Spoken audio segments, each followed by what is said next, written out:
It's true.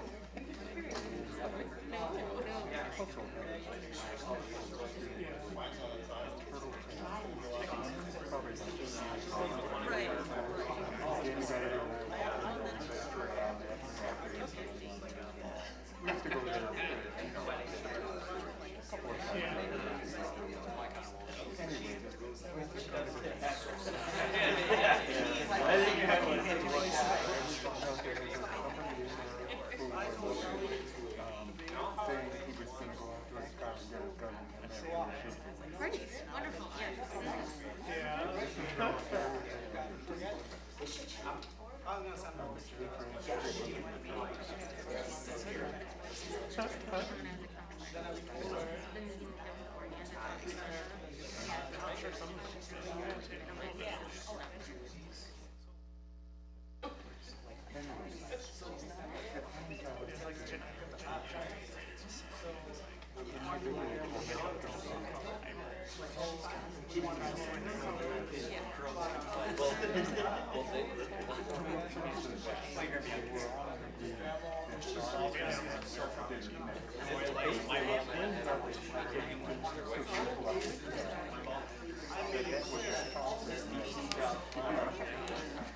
How are you guys?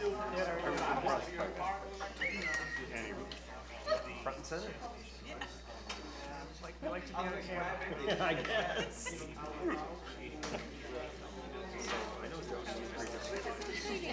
It's been a few years, yeah. I'll just get up there for 30 seconds.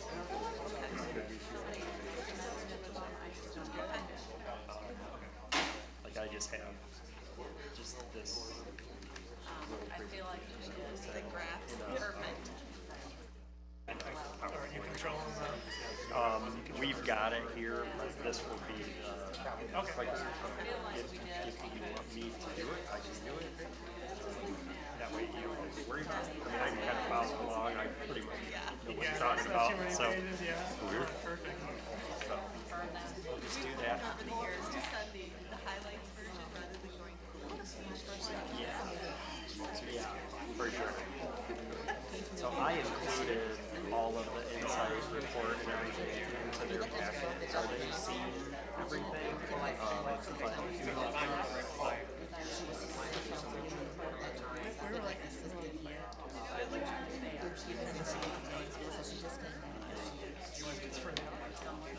Yeah.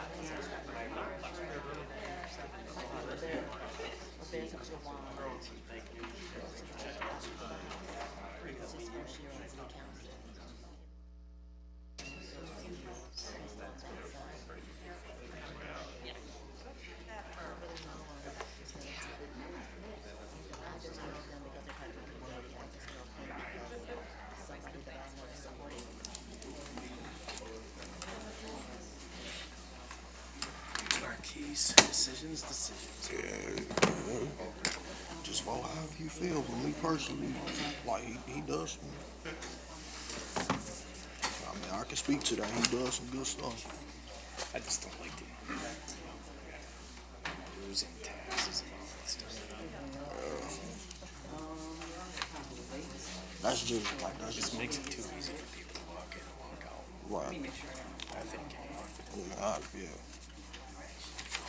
You know, however you feel. I'm a fan of that in gas stations. It's like, dude, you're gonna do a liquor store thing. Right. You know, pay attention to it. Yeah. There's pros and cons to it. It's just, you know, like some people, they like the people who are doing these things, who are selling to the community that we're talking about, they not doing anything to get back other than profiting off people's, you know, but with the understanding that he's, you know, bringing in even more of a profit off of that, and that's on the consumer side if they want to go buy it. But at the same time, anything that any kind of profit that he makes, I know for a fact he puts it right back in the grid. Like he puts a lot of it in, and a lot of people. I can tell you right now, he donated about 600-700 to get some kids involved in the boxing gym downtown and some other things. He don't pay for like memberships and whatnot. All counselors are present except for Sherry Blakely. Can everyone please rise and join me in the pledge of allegiance? I pledge allegiance to the flag of the United States of America and to the republic for which it stands, one nation, under God, indivisible, with liberty and justice for all.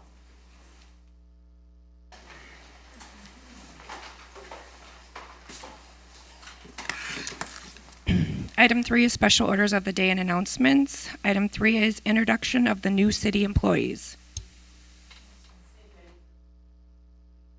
Invite the department heads to the podium and introduce the new employees. Certainly. I know we have some new introductions from the police department. Chief Sales.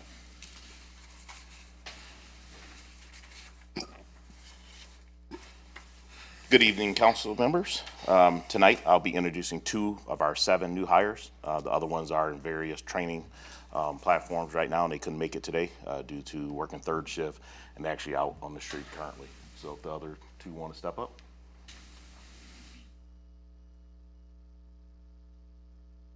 First, we have Marcus Holman. Marcus comes to us from Winnebago County Sheriff's Office, where he was a correctional officer.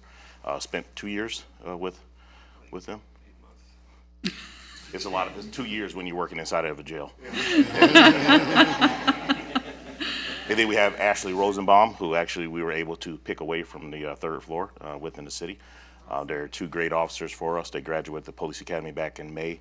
I will say, and I've said this multiple times, when I taught at the academy, when I looked across the classroom, we had the 6 best candidates in that classroom. And I think the other agencies even tried to take them, but obviously they steadfast and stayed with us here at the city of Beloit. And we have 2 plus the additional other 5 that are going to be great officers, and one day it's going to be standing up here taking my spot. Welcome.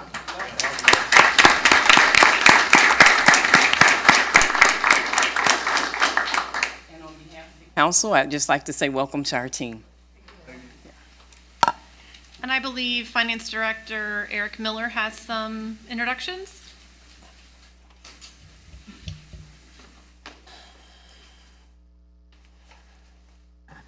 I do.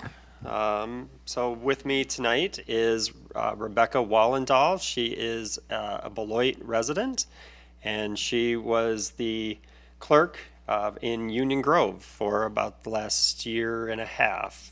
So we were able to pick her away from there. So I'm really happy to have her here. She is the deputy clerk treasurer. So we welcome her. All right.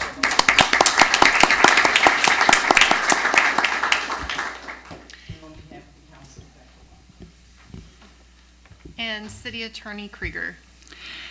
We have 2 employees that could not be here this evening. First is Deyanira Navarez. We picked her from Municipal Court, and so she's going to be joining the Human Resources staff as a Human Resource Assistant. And we also have a new City Hall receptionist. We have 2 part-timers that work that front counter. In addition to John Whitcomb, we now have Kylie Nugent joining, and both of our new employees are Beloit residents. So we are very excited to have them on board.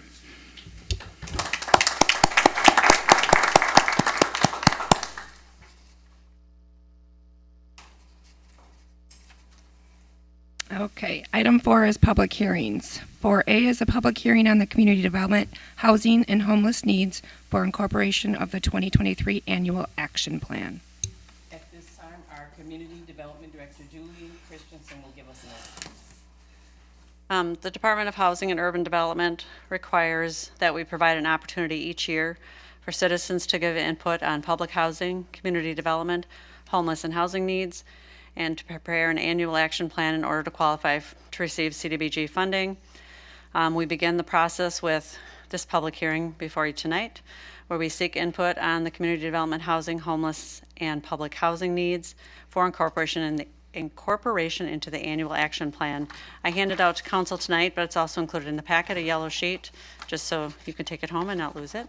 And it outlines the whole community development block grant process, including the documents that we must submit to HUD. We are currently under a 5-year consolidated plan. So what we're looking at this year is an annual action plan. On the backside shows the full calendar, which begins with this council meeting. And then once these, if there are needs that are identified tonight, those, along with our Megan McBride, our CDBG person, our grant administrator, has gotten 3 comments from the public. We'll bring those all together back to you at your next meeting, where you'll actually set funding priorities. CDA will make a recommendation on those funding priorities on Wednesday. And then following that, we'll follow this process. We'll put applications out after that, which will include those local funding priorities. Presentations will be made before CDA. Then it will come back here for a public hearing, and then finally for approval in November. And so tonight is just an opportunity to listen to the public, give you any input on those community development, housing, homelessness, and public housing needs in our community. Thank you, Julie. At this time, the public hearing is now open. Would anyone wishing to speak in favor or oppose, please come forward. State your name and address for the record. Brittany Keys, 1611 East Ridge Road. So first I want to start out with thanking council and thanking staff. I know how involved that this process is, and want to acknowledge as far as how this, with this funding, how it works. If there's another priority identified, we have, that the funds would be pulled from some, that it's a very complex process. It's one pot, anywho. And the issues that I want to speak towards are housing, and as far as the youth homelessness that I had spoke to while on council. As the school year wrapped up, there were 502 or 503 students identified as homeless. And in speaking to some of the staff that works with these families, a couple things I want to highlight is that a lot of these families are working families. Sometimes they had 2 parents that were working outside of the home, or the issues with housing is that they couldn't find any. So really looking at affordable housing options, which I know has been, but to continue to make this a priority. Other community development concerns would be looking at increasing resource navigators. And speaking to some of our service providers, we do have a lot of resources available in the community, and to really help connect residents with the resources, increasing the number of navigators. If it was a dream world, it was said to me that having 2 resource navigators on each side of Beloit would be very helpful.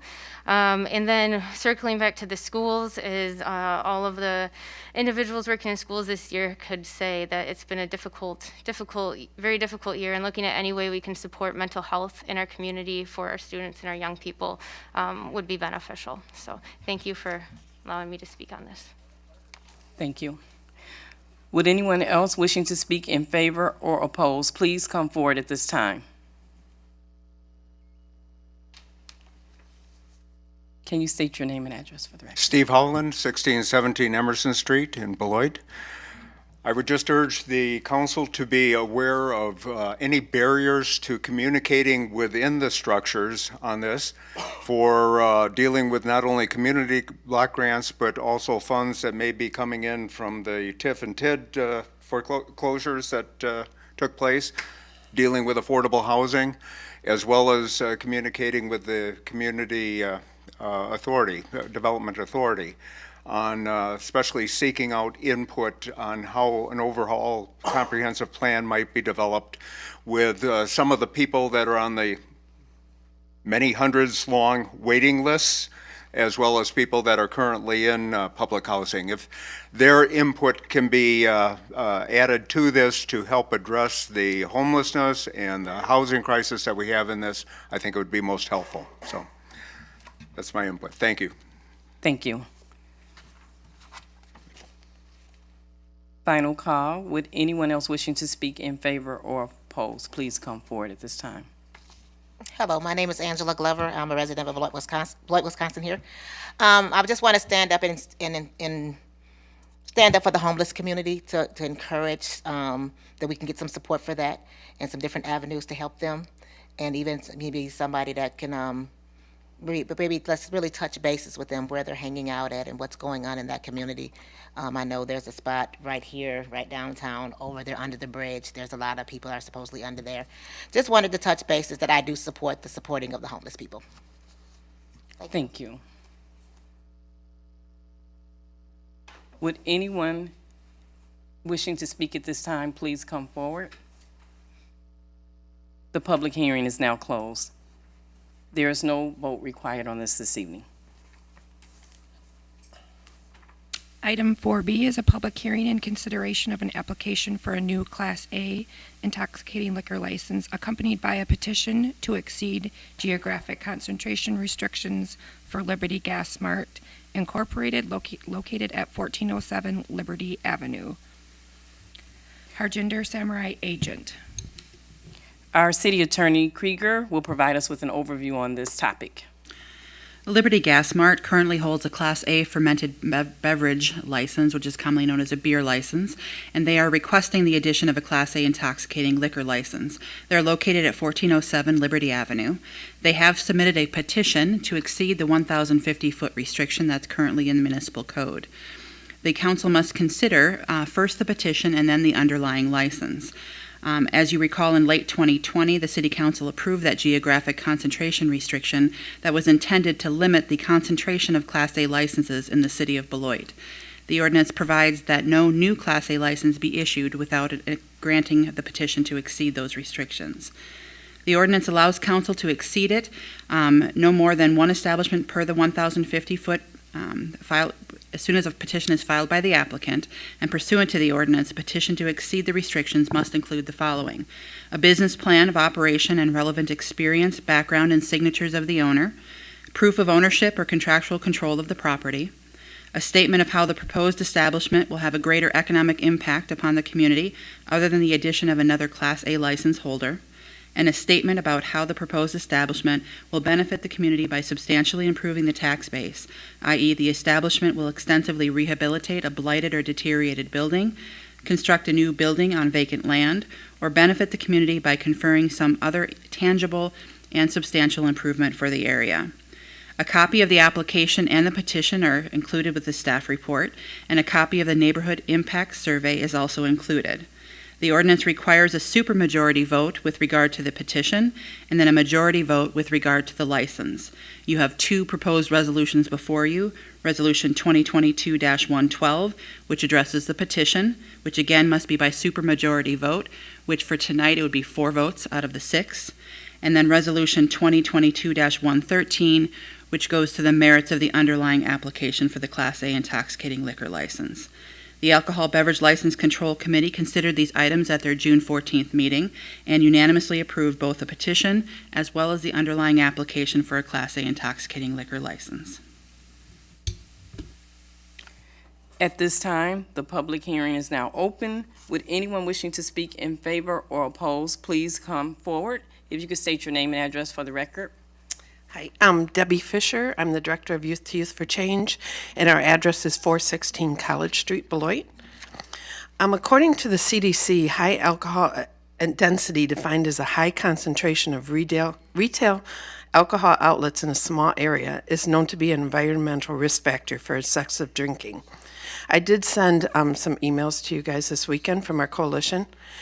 To prevent excessive drinking, it's recommended to limit alcohol density through the use of regulatory authority. That's exactly what the City Council did in 2020 by the passage of Municipal Code 31.213. When this policy was endorsed, it was for the intention to reduce alcohol density in our city for the safety and well-being of our residents and economic growth. We're concerned about the petition that was passed by the Alcohol Licensing Committee to exceed geographic concentration restrictions for a Class A license at 3 locations, which you mentioned. As I said, I sent an email to all City Council members from our coalition over the weekend with resources and sharing information such as alcohol is not an economic driver. It ultimately costs the communities more, according to the 2019 Burden on Binge Drinking.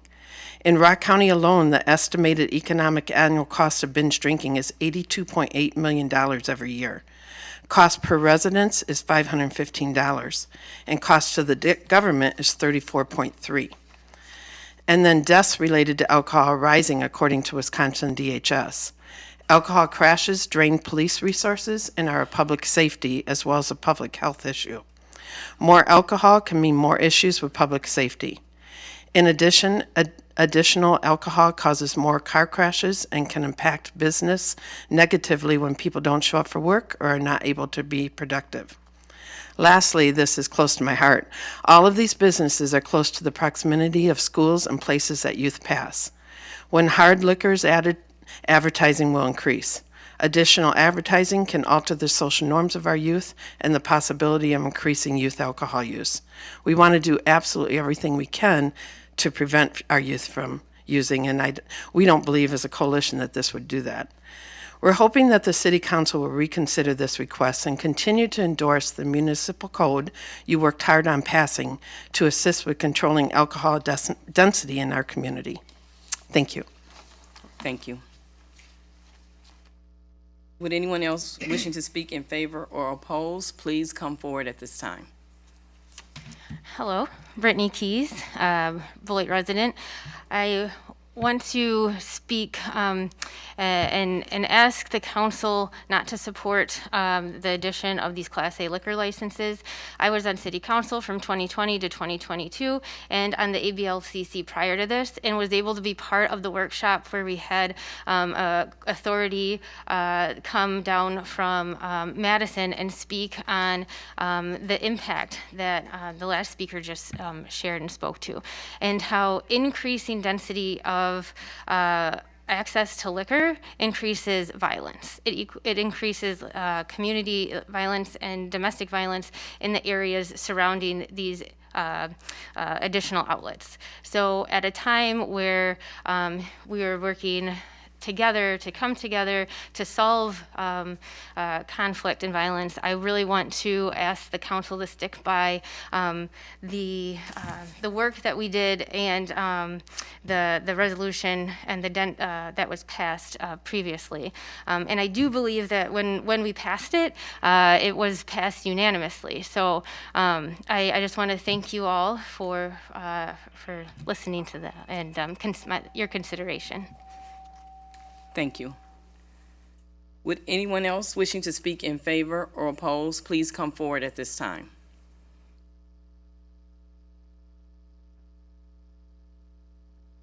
Final call. Would anyone wishing to speak in favor or oppose, please come forward.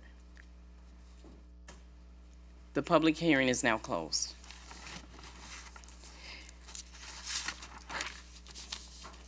Next, I believe we have to take an action on the petition.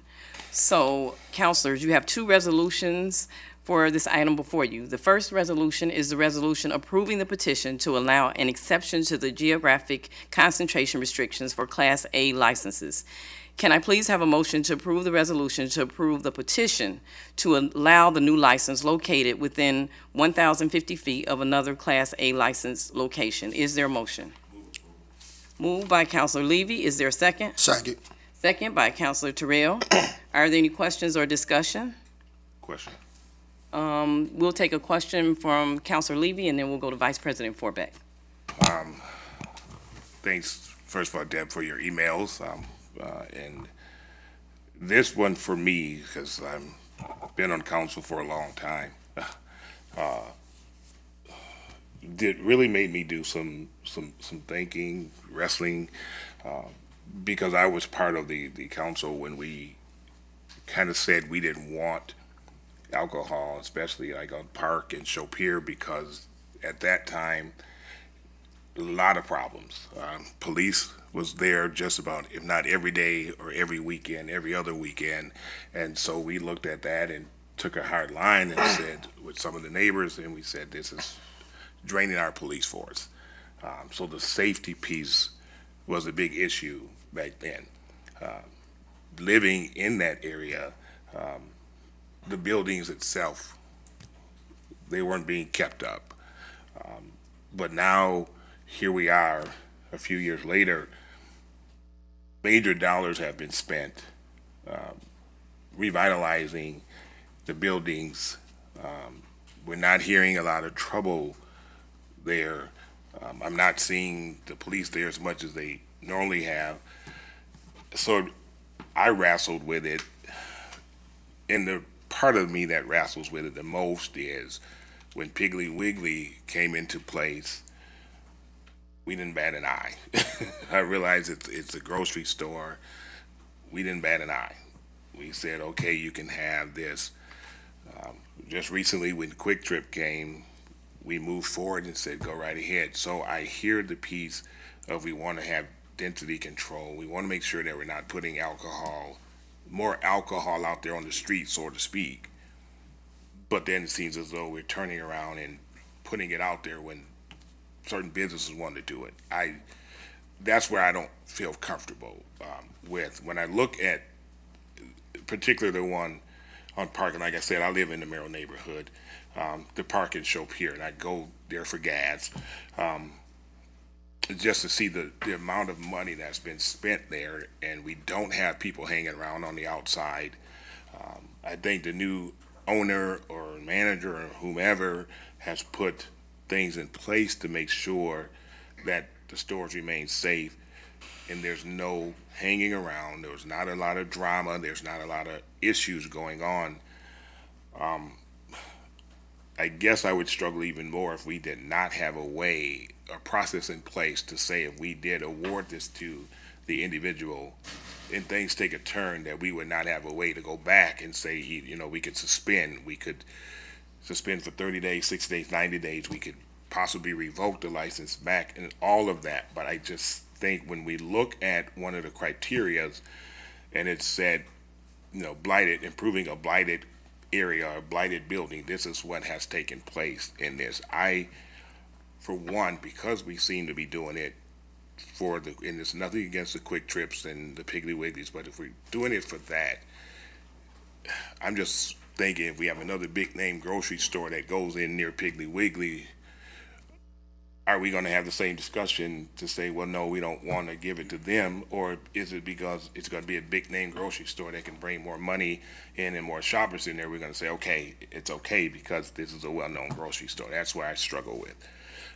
So I don't know if it makes sense, but that's kind of where I'm at on this right now. That I just see the major changes in there in what has taken place. We got mechanisms in place to pull this back. If we do see problems arising, we can do that. So I'm just leaning towards giving it a shot. And for me to do that after all what we've done before and saying this is not what we need to do because of the problems and the crime over there, I'm changing because I see the changes that have taken place there. And I don't know if that makes sense, Madam President, but that's just what I've been thinking ever since this has been on our agenda.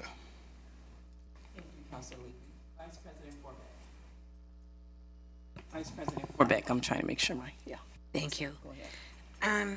Well, I have to say that we struggled through making the difference about saying we just can't keep on having so many places that sell all kinds of hard liquor. So we struggled with that. I remember back then, and we didn't have to be saying no to anybody at the time. We just said, let's make sure that we have distance between places. And I recall going through and looking at different cities and what their density was, and Beloit had a very high density. So it wasn't that people had to go too far, I don't think. I don't have anything against liquor, but I'm very uncomfortable with we struggled hard to put something in that said the density needs to be respected, and we put a definite place, distance between places, and I'm really uncomfortable with not following our consensus that we had struggled with before. And I do have to say, Kevin, I know these people have been just fabulous people. They live not too far away from in my neighborhood. They're great people. They've put money in. I mean, I don't want to affect adversely their ability to make a living, but I just can't say that I would be for going against what we have said. And when we just said okay to Quick Trip, I mean, it had no issue at all with being within a certain amount of space with something else in Beloit. So, that's where I am. I guess that's all I have to say. Madam President, if I could just respond just to, in Nancy, I mean, you know, we do that. So there's, yeah, I understand. But, and I realize that Casey's in another township, it's not in the city. But Quick Trip is gonna be right out there by the Casey's. So I understand.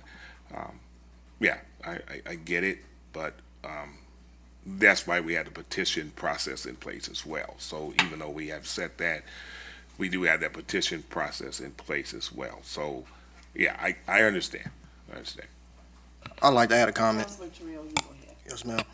I understand the community aspect of it, as far as the children walking by and whatnot. But one thing that I will say, knowing this particular owner of these three establishments, I can honestly say that with the people that this person hires, they are actually from the community.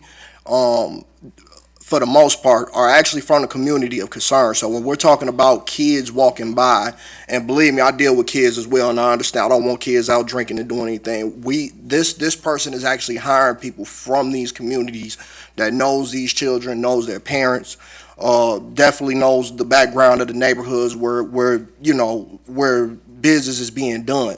So on top of the fact that I know that this owner also puts a lot of revenue, money that he makes in his business, puts it out into the community.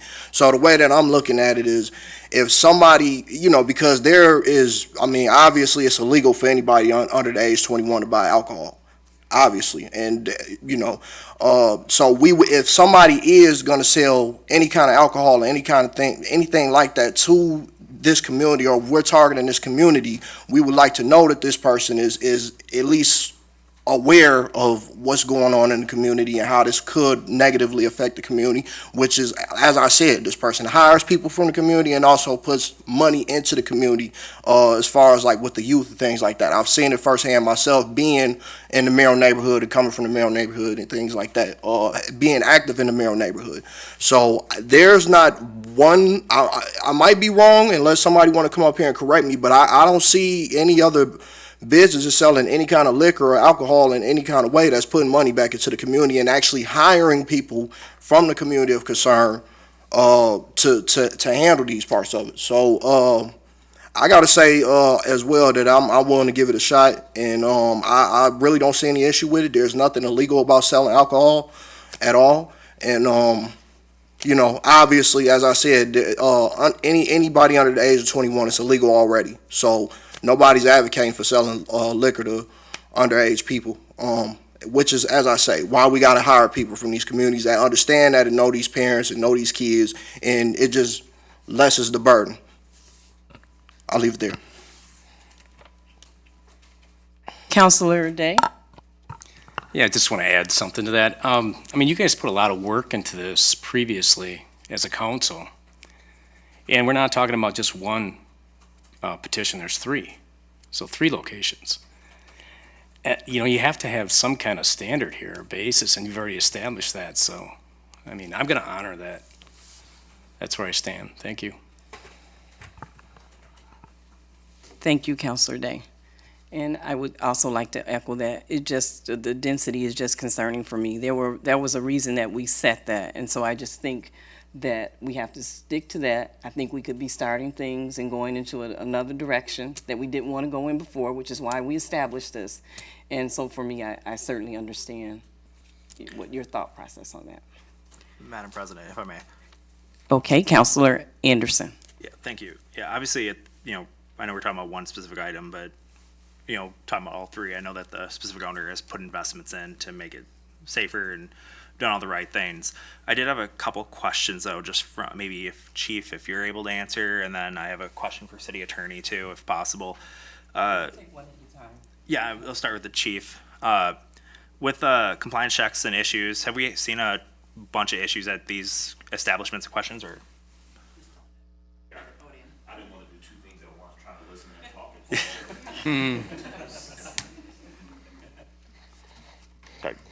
So with the compliance check, I'm going to blame COVID. We haven't really done those too much. We have been working with youth to get those back going. So Sergeant Dykstra, we'll start having those going back. But previous to COVID, we did do compliance checks, and if my memory served me correct, we didn't have any violations at the 3 locations that's on here. But it's a tool that we need to get back and utilize to make sure people are compliant with the rules and laws within our city. And then were there any other major issues besides compliance checks at these establishments? In the last 2 to 3 years, I would say there has been none. Very low calls for volume there. Previously to some of the things like Councilor Levy brought up with the upgrades to the buildings and so forth, more lighting, the grounds being taken care of, that drove people away that committed crimes at those locations. Okay, thank you. And then city attorney, just a question for you. So let's say it gets granted. If this goes south and there's a bunch of issues at this establishment or any of the other establishments, what's the revocation or suspension process like? Sure. If there are any issues or citations issued or calls for service that exceeded what you would determine to be a norm, you would bring that back before the Alcohol Beverage License Control Committee for a discussion about the events that are happening. If those did not improve, there is a suspension or a revocation process that would proceed. You would ultimately, as a council, be the arbiter of that kind of a trial-like process, which is essentially whether or not they violated code, which would mean that they were not in compliant with the variety of different codes, or whether it was issues regarding calls for service. So there is a way to handle abuse of the system or violations that occur on the properties. Okay, thank you. Mm-hmm. Another question I have, Attorney Krieger, I believe in our report that there were concerns from residents in the petition. Is that correct? There was a neighborhood impact statement provided for this particular property. Let me pull that up.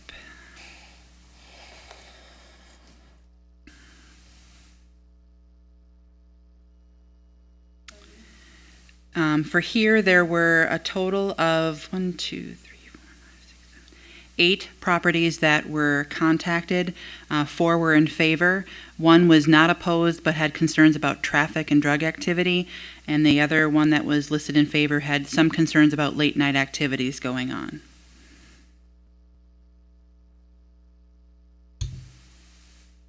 Make sure my mic's on.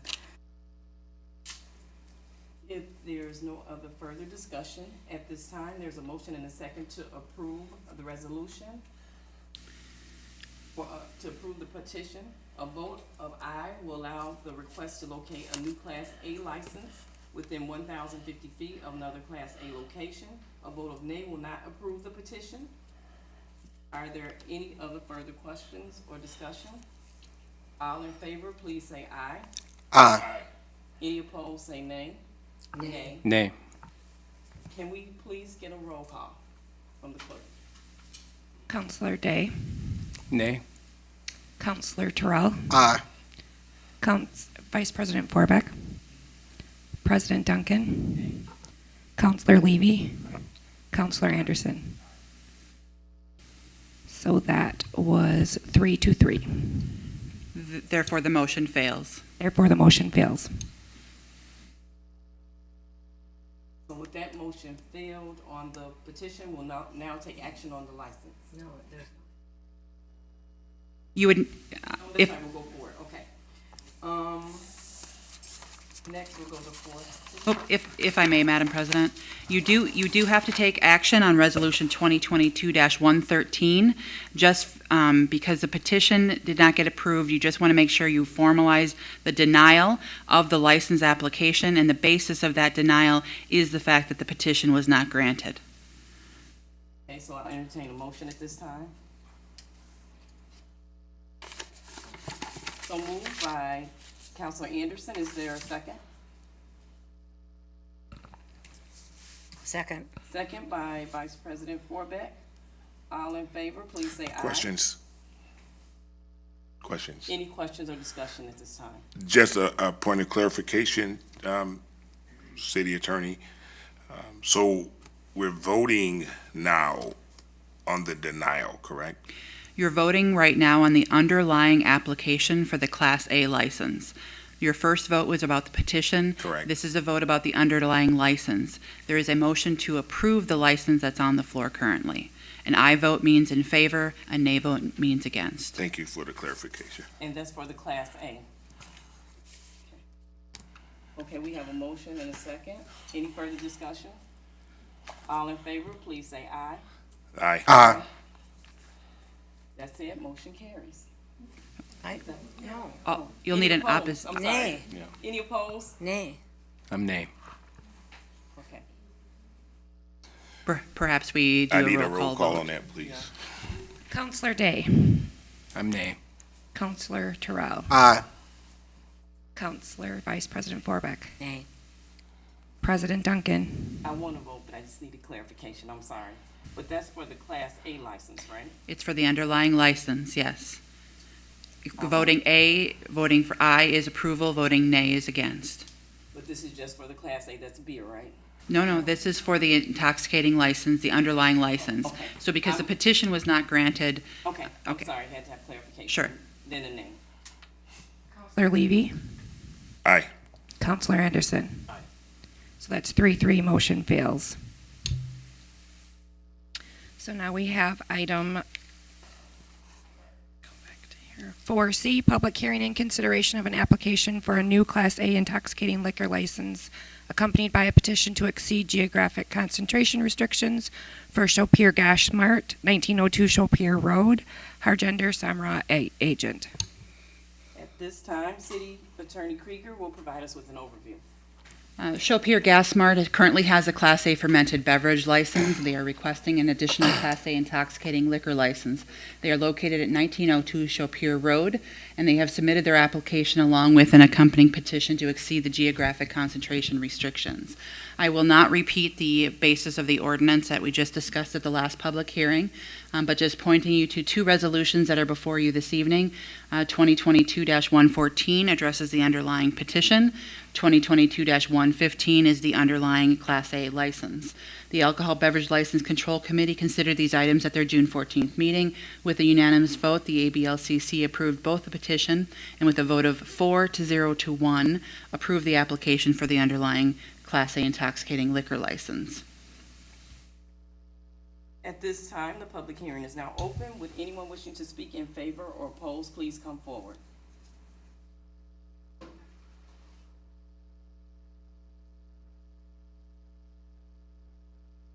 Hello, Council. State your name and address, please. My name is Jaspreet, address 1985 Pebble Drive. I would just like to address, it's my husband, Harjinder Samra. He's the agent. I'm the owner for two of those locations. Mic a little bit, just talk Sure. slow. Sorry. I just wanted to come up here and tell you guys a little bit about us. I know I did put some attachments in there for you guys. I understand the restrictions. I get it. I have kids. I want this community to always be safe. I do understand that. Where we do get confused is when we had Chopir Gas Mart, we had applied and we got denied, and then Walgreens right across the street got it, and then Piggly Wiggly got it. And they got those big bottles that are up out on the shelves, they're not locked. We always keep ours behind the counters and make sure that there's no way they can get to it. And then being part of the community is big for us. 100% of our employees are from Beloit. We've had employees say that they wanted a job, they couldn't get there. We've rented out houses at lower prices for them so they can come in walking distance and have to drive. So for us, we're not just trying to compete. We are trying to be part of the community with everything we do. Since our employees are all 100%, like Mr. Terrell had mentioned, since we'll know the kids, we don't even just stop at saying, okay, you can't buy this at 21, you're under 21. We will actually cold call the parents. As a mom, I would want to know if my kid was trying to buy underage. So we do that. with this license, we would be able to expand more. If you've seen I know it's not part of the city of Beloit, but the building right in front of the hospital, that is our gas station as well. We are working on doing that at Liberty. You probably guys saw those papers. I did attach those. We want to do that everywhere. If you saw Park Avenue, what it was before, if you saw the BP and what do you see it now, we want to keep continuing doing that, and we will be putting this back into the community. One thing I think is different between us and bigger companies is we're always on top of it. Harry's always there, his brother Charlie, our dad, me, we're always on top of it. We actually, it's off topic, but we have cameras in our kitchen.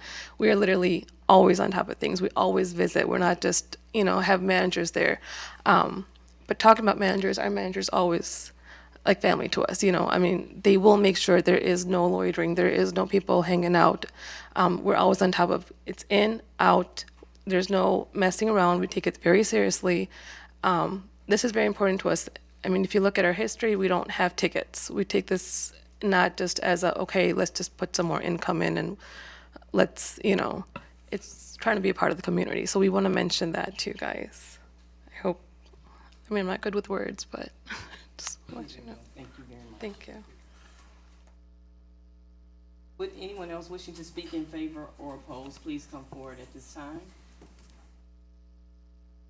Final call. Would anyone wishing to speak in favor or oppose, please come forward at this time. The public hearing is now closed. At this time, we have a petition, and then we have the action on the license. Councilors, again, you have two resolutions for this item before you. The first resolution is the resolution approving the petition to allow an exception to the geographic concentration restrictions for Class A licenses. Can I please have a motion to approve the resolution to approve the petition to allow the new license located within 1,050 feet of another Class A license location?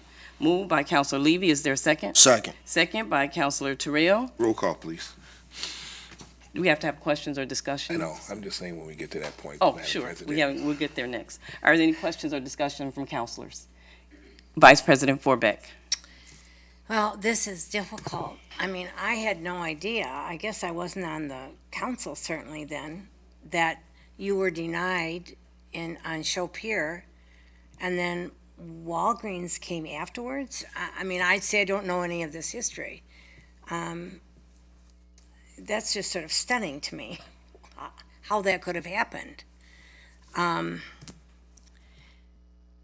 So I just wanted to make a comment. This is Councilor, thank you, Vice President Forbeck. Councilor Day. Oh, it's a timing thing. Walgreens, this is 2020 when you made that 1,050 feet, correct? Mm-hmm. So Walgreens, when did they get their liquor licenses? Way before that. Can you answer that, Attorney Krieger?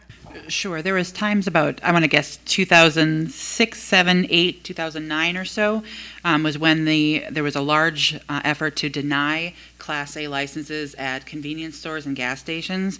Walgreens and CVS then started filing applications in you're testing my memory a bit, 2012, 13, 14, and then those licenses were granted.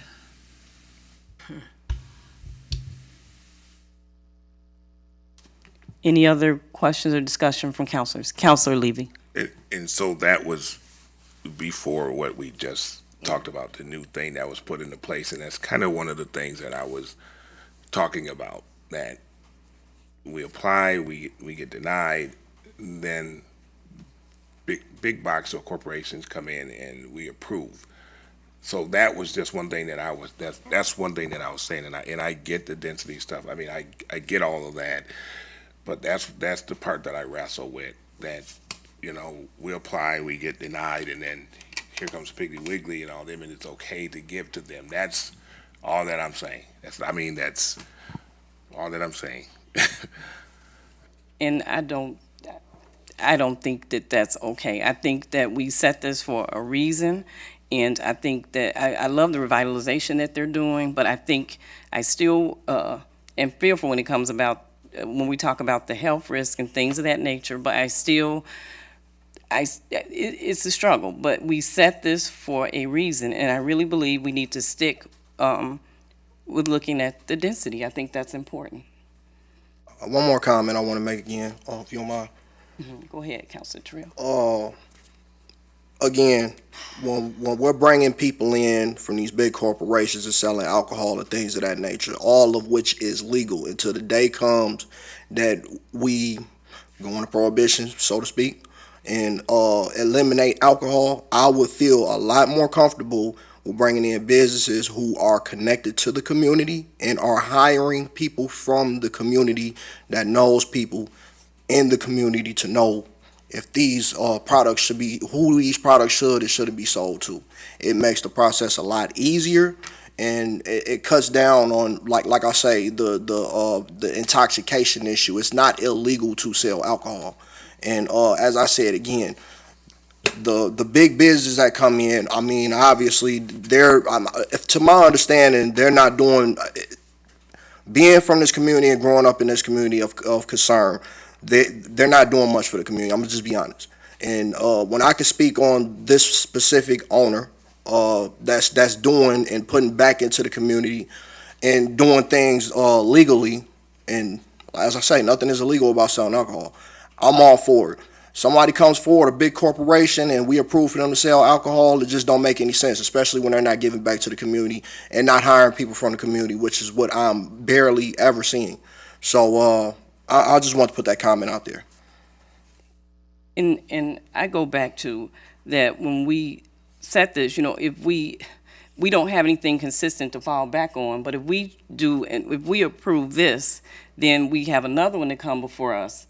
Do we do the same thing? So I guess for me, I just go back to when we set this, it was to control the density of how many were in that area. We talk about a school being in that area and some of the other, also the health risk, and I'm just like, I'm just not there.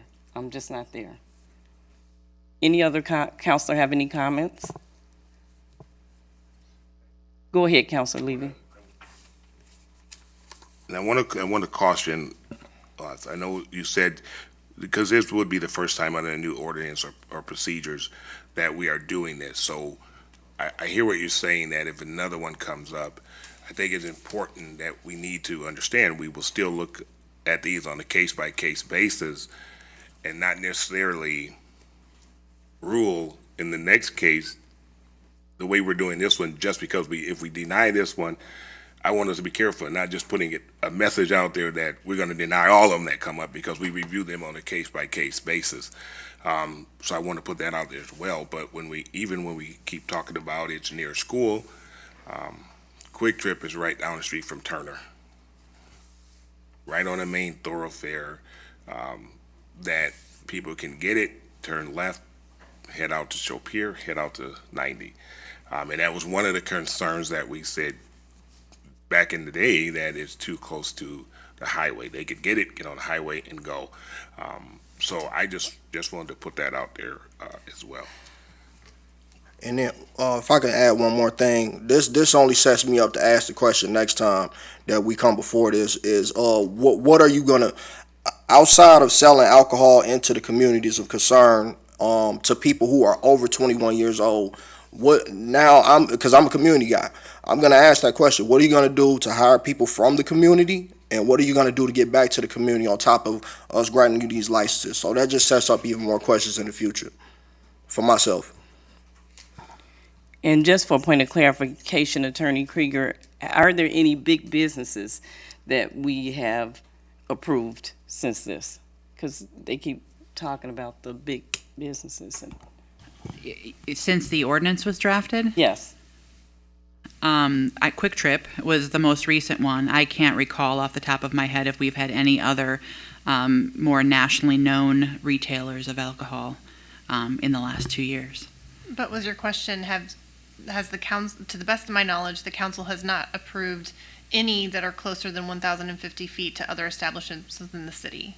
They have not done. Underneath this new ordinance. Correct. We have not. That's what I want clarification. Because the ordinance itself is fairly new, anyway. This is your first foray into doing this. Everything else would not apply to the new ordinance. Right. I got it. Right. I got it.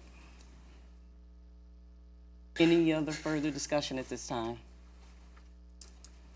At this time, we have a motion and a second to approve the resolution. All those in favor, please say aye. Point of clarification Yeah. before we vote. So are Roll we call, voting? please. No, not only that, but we're voting, so are we voting on the petition or are we voting on the resolution? We're voting on the petition, I believe. Am I correct? You have Resolution 2022-114, which is to approve the petition related to the property at 1902 That's Show what I thought. Pier. A vote of aye is the affirmative, a vote of nay is against. Okay. Now that we've had the point of clarification, can we have a roll call, please? Counselor Day, Nay. Counselor Terrell, Aye. Counselor Forbeck, Aye. Counselor Duncan, Nay. Counselor Levy, Aye. Counselor Anderson. Aye. Motion passes 4-2. Next, we'll take an action on the license. Am I correct? We have the second resolution related to this item, and the resolution is related to the underlying application for a Class A intoxicating liquor license. Can I please have a motion to approve the resolution to approve the application for a Class A intoxicating liquor license? Move approval. Moved by Counselor Levy. Is there a second? Second. Second by Counselor Terrell. Are there any questions or discussion at this time? Okay, we have a motion and a second to approve the resolution for the application for a Class A intoxicating liquor license. A vote of aye will approve the license, a vote of nay will not approve the license. Are there any questions or discussion? All in favor, please say, and I guess I should do a roll call on this one. Okay. Counselor Day, Nay. Aye. Counselor Forbeck, Aye. Counselor Duncan, Nay. Counselor Levy, Aye. Counselor Anderson. Aye. Nay, you said correct? Aye. Aye, gotcha. So it passes 4-2. Item 4D is a public hearing in consideration of application for a new Class A intoxicating liquor license accompanied by a petition to exceed geographic concentration restrictions for Park Avenue Mart located at 1771 Park Avenue, Harjinder, Samara. Sorry. Thank you.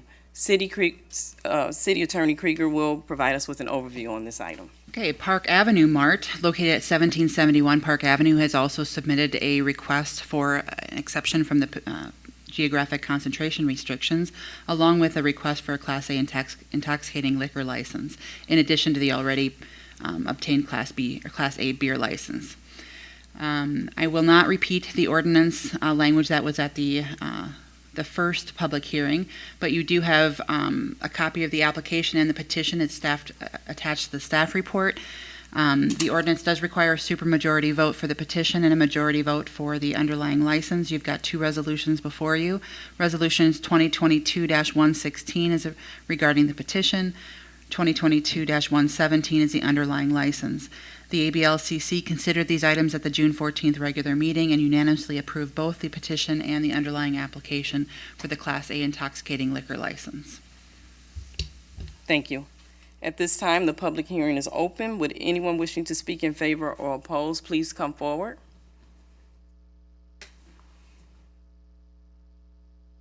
Can you please state your name and address? Brittany Keys, resident of Beloit.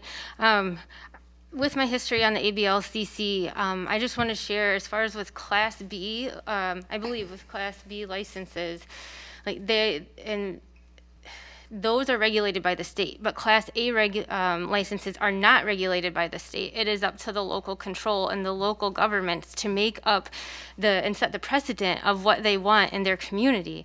And as far as the density restrictions that we worked quite hard on, and I was very, very proud of,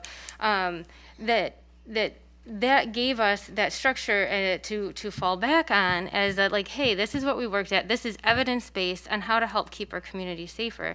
And I'm very much in support of small businesses, and I appreciate what these business owners are investing in our community.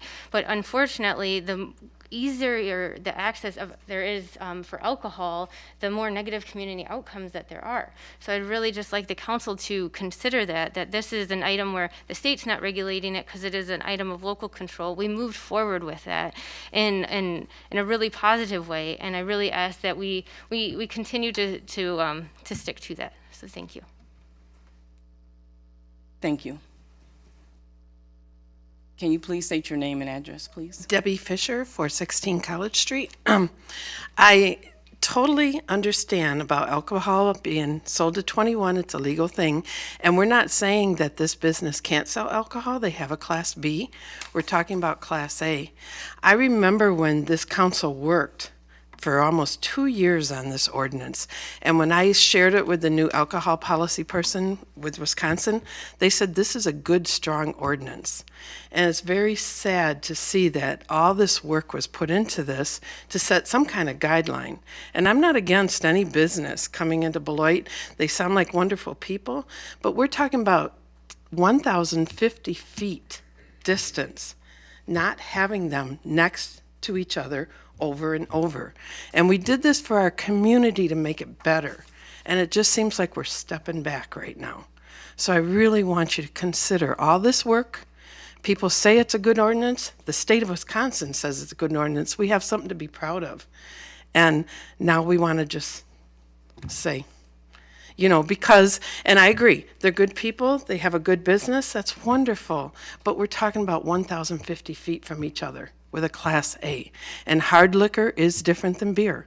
And when someone walks into a convenience store and there's hard liquor there, it looks different inside. Thank you. Thank you very much. Would anyone else wishing to speak in favor or oppose, please come forward. This is the final call. The public hearing is now closed. I believe there is an action on the petition. Councilors, you have two resolutions for this item before you. The first resolution is the resolution approving the petition to allow an exception to the geographic concentration restrictions for Class A licenses. Can I please have a motion to approve the resolution? Move approval. Moved by Councilor Levy. Is there a second? Second. Second by Councilor Terrell. Are there any further questions or discussion? Yeah, just a quick question. Go ahead, Councilor Levy. City Attorney, so I'm looking at the map for Park. Am I seeing correctly that there's nothing else in 1,050 feet of that one? For the license they're trying to get? I'm looking at this correctly. I believe they're on Henry and Park, or is that where Henry you and are? Park, yes. There are 3 circles in that small area. Trying to see where they're located. Okay. That sells the hard liquor. I think one is the bait shop on Bayless. I don't think they sell. I think they just sell beer. Yeah. Yeah. Let me see if I can bring up. If I may chime in, I think what Councilor Levy is asking is that there's no other establishment that sells hard liquor Right. in that area, not Correct. just the Class A beer, Right. the hard liquor itself. Sure. I'm just going to try to pull up the list here. if Yeah. I And can. I'm not. Perhaps Madam Clerk has a quicker access to the Class A combos. Yeah. I'm not seeing it. I'm not seeing it. It's right here.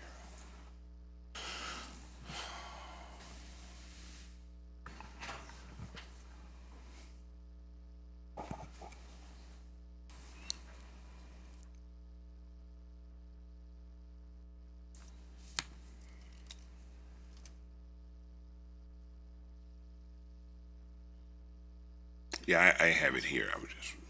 I'm not seeing. I'm not seeing another one that's selling it, the hard liquor. I just was raising that as a question so we could.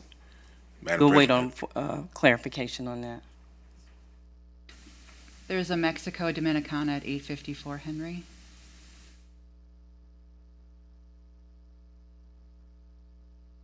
I'm not sure about the hard liquor. Is that your question? Is Yes, whether or not yeah, there's hard yeah, liquor? yeah. Any? No, there are Class A beers in that location. Okay.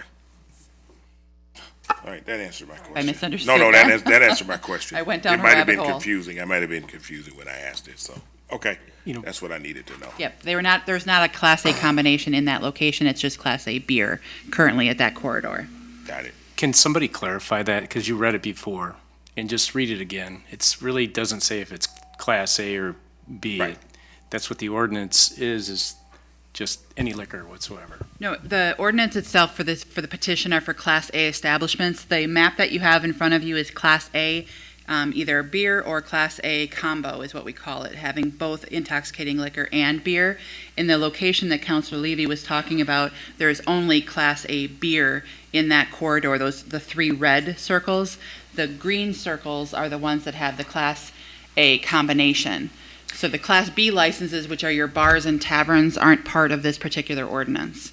As Ms. Keys indicated, Class B, the number of Class Bs that you can have are set by the state of Wisconsin. May I clarify, Council President? Can you please do that? I think if I'm understanding the tone of the questions, the ordinance that prohibits the Class A licenses within 1,050 feet, those are for establishments that sell either beer and or intoxicating liquors. And so the ordinance was intended as written to prohibit the density of any of those establishments, regardless of whether they were selling beer only or intoxicating liquors. All Class A's. So yes. all Class A's were included in the ordinance, so I think you may want to have conversation. I'm not suggesting you not discuss or debate that issue, but the ordinance was intended to restrict the sale of takeaway alcohol, regardless of the type within that proximity. I think, if I understand Councilor Day, that's what you were asking about? Yes, thank you for the clarification. You're welcome. Yes. Any further questions or discussion? At this time, there's a motion and a second to approve the resolution for the petition.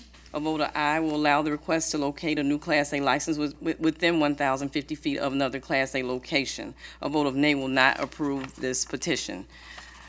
And I guess what we should do is a roll call on this one. Counselor Day, Nay. Counselor Terrell, Aye. Counselor Forbeck, Nay. Counselor Duncan, Nay. Counselor Levy, Counselor Anderson. 3-3 tie, the motion fails. So what do we need to do next? Can you lead us in that? Clerk, stop.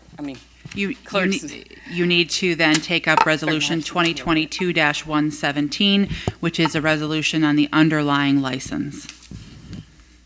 Okay, so can I please have a motion? A motion by Counselor Levy. Is there a second? Second. Second by Counselor Terrell. Are there any further questions or discussion? At this time, we have a motion and a second, and I guess we should do a roll call. Counselor Day, Nay.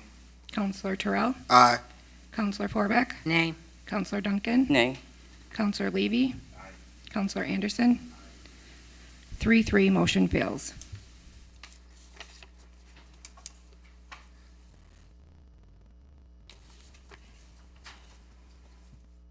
Okay. We are now on to item 5, which is public comments. We have now reached the point on our agenda for residents to speak to the council about issues that are coming before us and may come before us in the future. Council members may not act on any requests at this meeting, but may refer a speaker to staff for assistance. We ask that you please hold your comments to 3 minutes or less and refrain from personal attacks of any kind. Public comment is a courtesy, and we expect everyone to conduct themselves in a civil manner. Speakers are asked to complete a public comment form from Madam Clerk. Were there any public comment forms submitted prior to the meeting this evening? I have 2. Brittany Keys, 1611 East Ridge Road. Okay. Can you come forward, please? State your name and address for the record. Yes, Brittany Keys, 1611 East Ridge Road. And I want to thank you for your time and the opportunity to speak before you. I want to speak to 3 different things. First is public comment. After I got off council, there was a change in policy where written public comment is no longer being read at the council meetings. And my request is that that the council look at that for the opportunity to modify it to allow for public comment to be read. And I do appreciate the rationale of sometimes it does take a while, and looking for potential compromise for have a time kind of stopgap, set a timer to help be timely and move the meetings along. As far as no longer allowing the written participation, it is limiting, and especially for families. I'm away from bedtime right now with my little ones, and so it is a barrier for participation. And I think for really helping build that participation, just ask that you revisit that and consider finding a way to make that work again. The second thing is ARPA. I just really want to ask the council to press and look into moving forward with ARPA funding, specifically for those that need it the most. Again, circling back to our youth struggling with secure housing, this remained a big need from last November all the way through the end of the school year. The providers and school employees that worked with the youth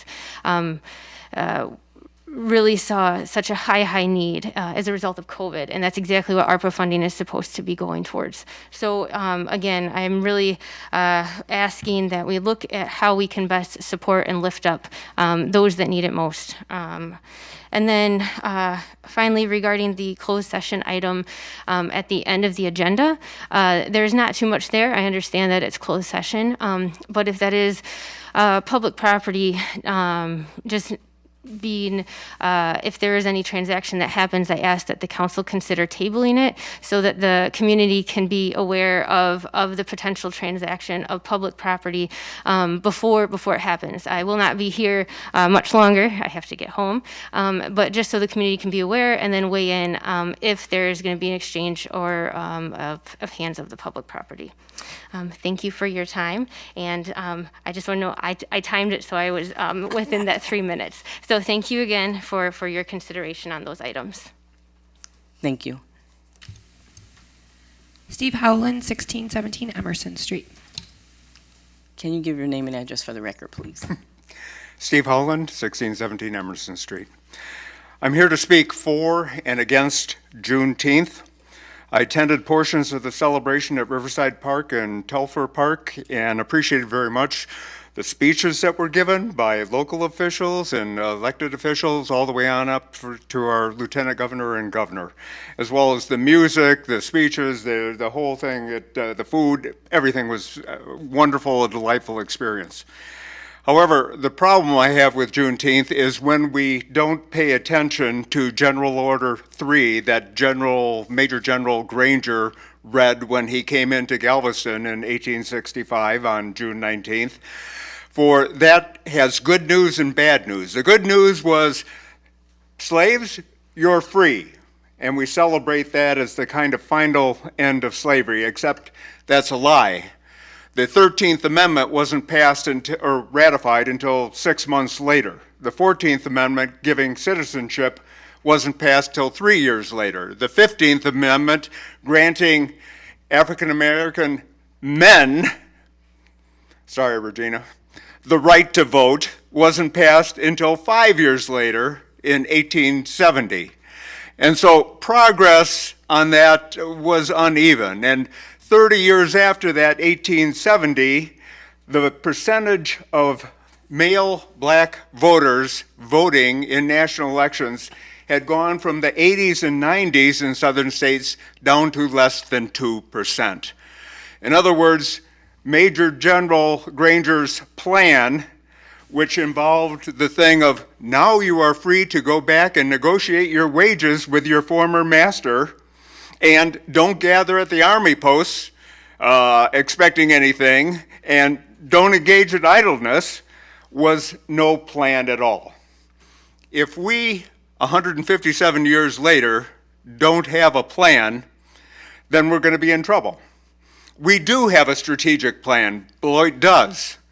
But I would suggest that perhaps we also put in a dashboard on the Beloit website with the goals and the progress listed so that we could track it, not as a way of playing gotcha, but as a way of community engagement to address the disparities that exist from cradle to grave in our communities of color. History doesn't repeat itself, the statement goes, but it often rhymes. Let's make sure our rhyming is on key with the best of the past and not forget about the problems of the past, that we develop a plan that engages that and moves the needle forward. Thank you. Thank you. Are there any other members of the public that did not sign up who wish to address the council this evening?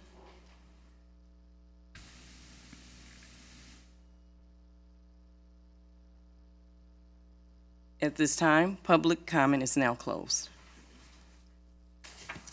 Item 6 is consent agenda. All items listed under the consent agenda are considered routine and will be enacted by one motion.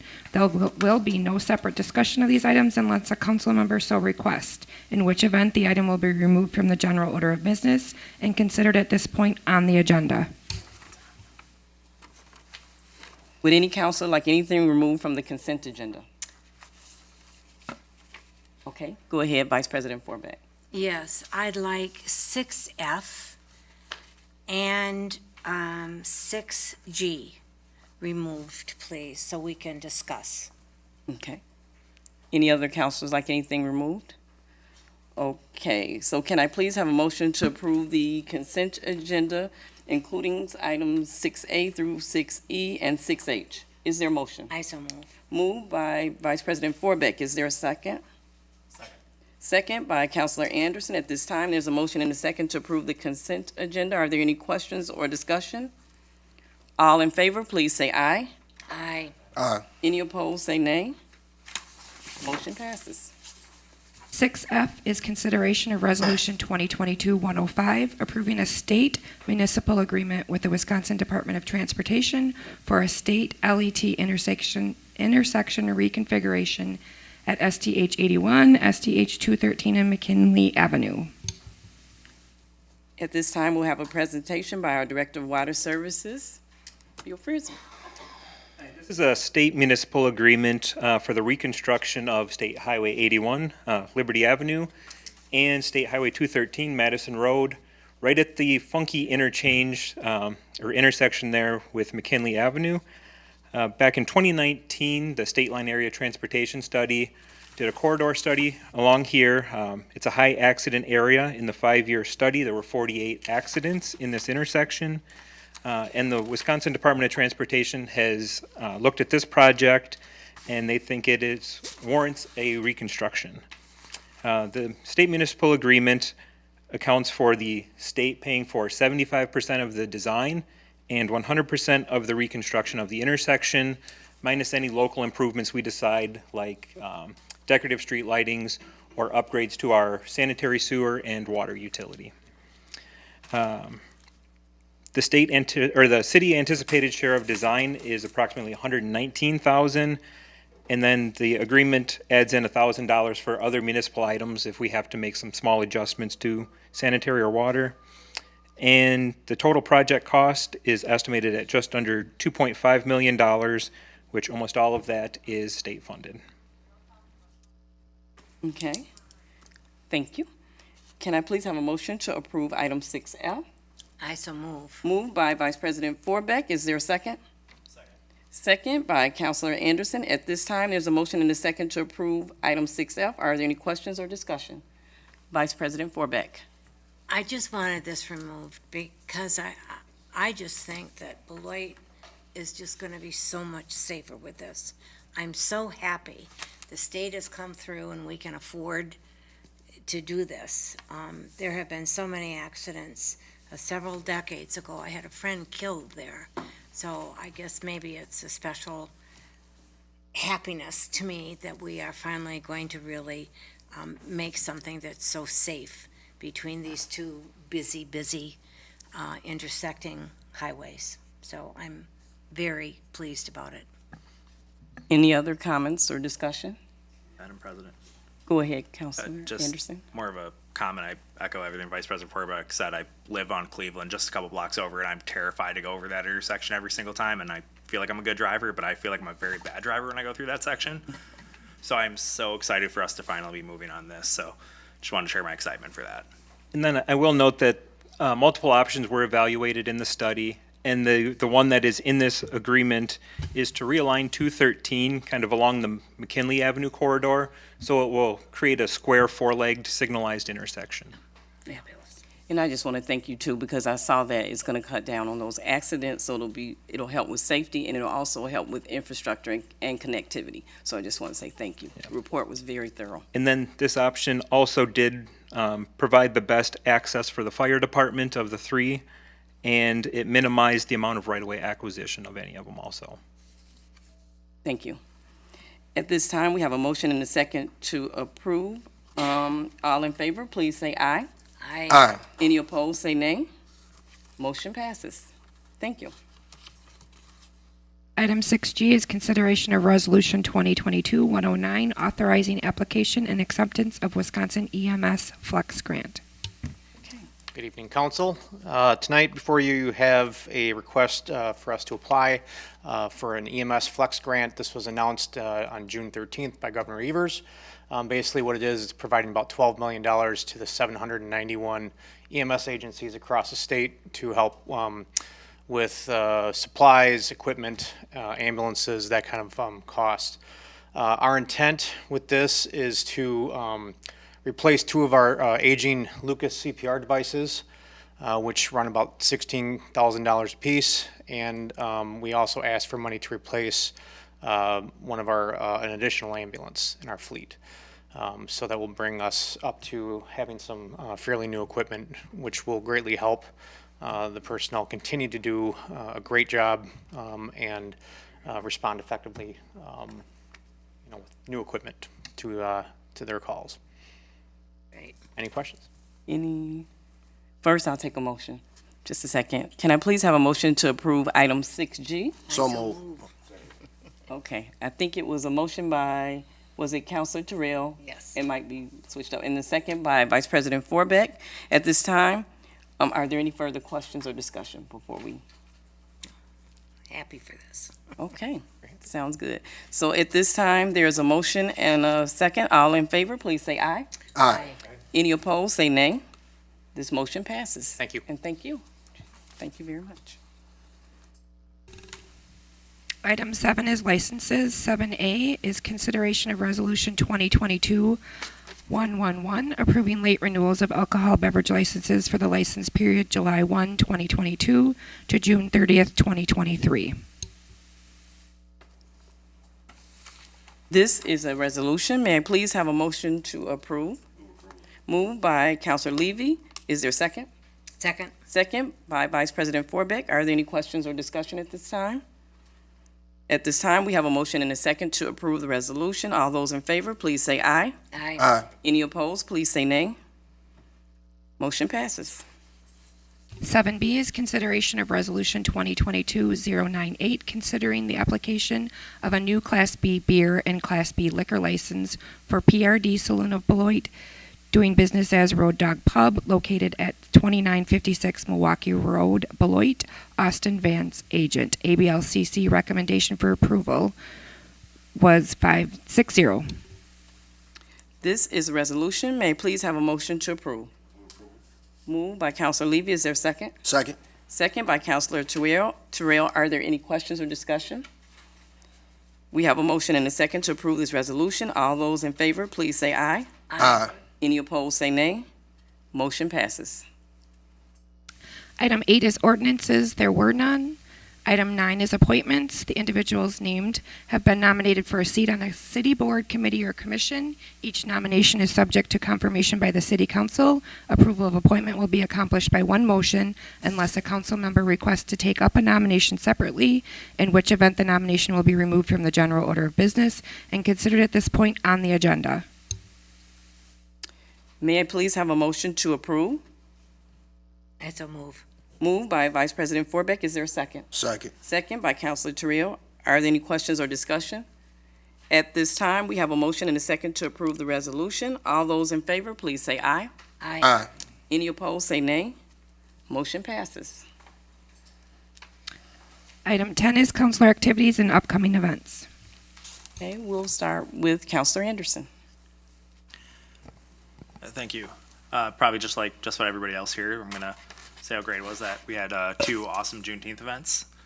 It was really, really exciting. I was a little concerned that we wouldn't be able to sustain 2 of them, but it was, both of them were very busy and had a lot of activities and events going on, so that was just absolutely great. I'm really excited to see what happens next year. It seems like we really have a lot of people wanting to attend that event.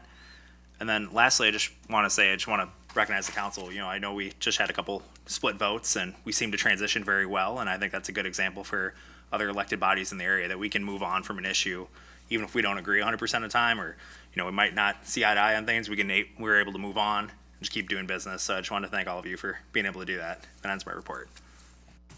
Thank you, Counselor Anderson. Counselor Levy.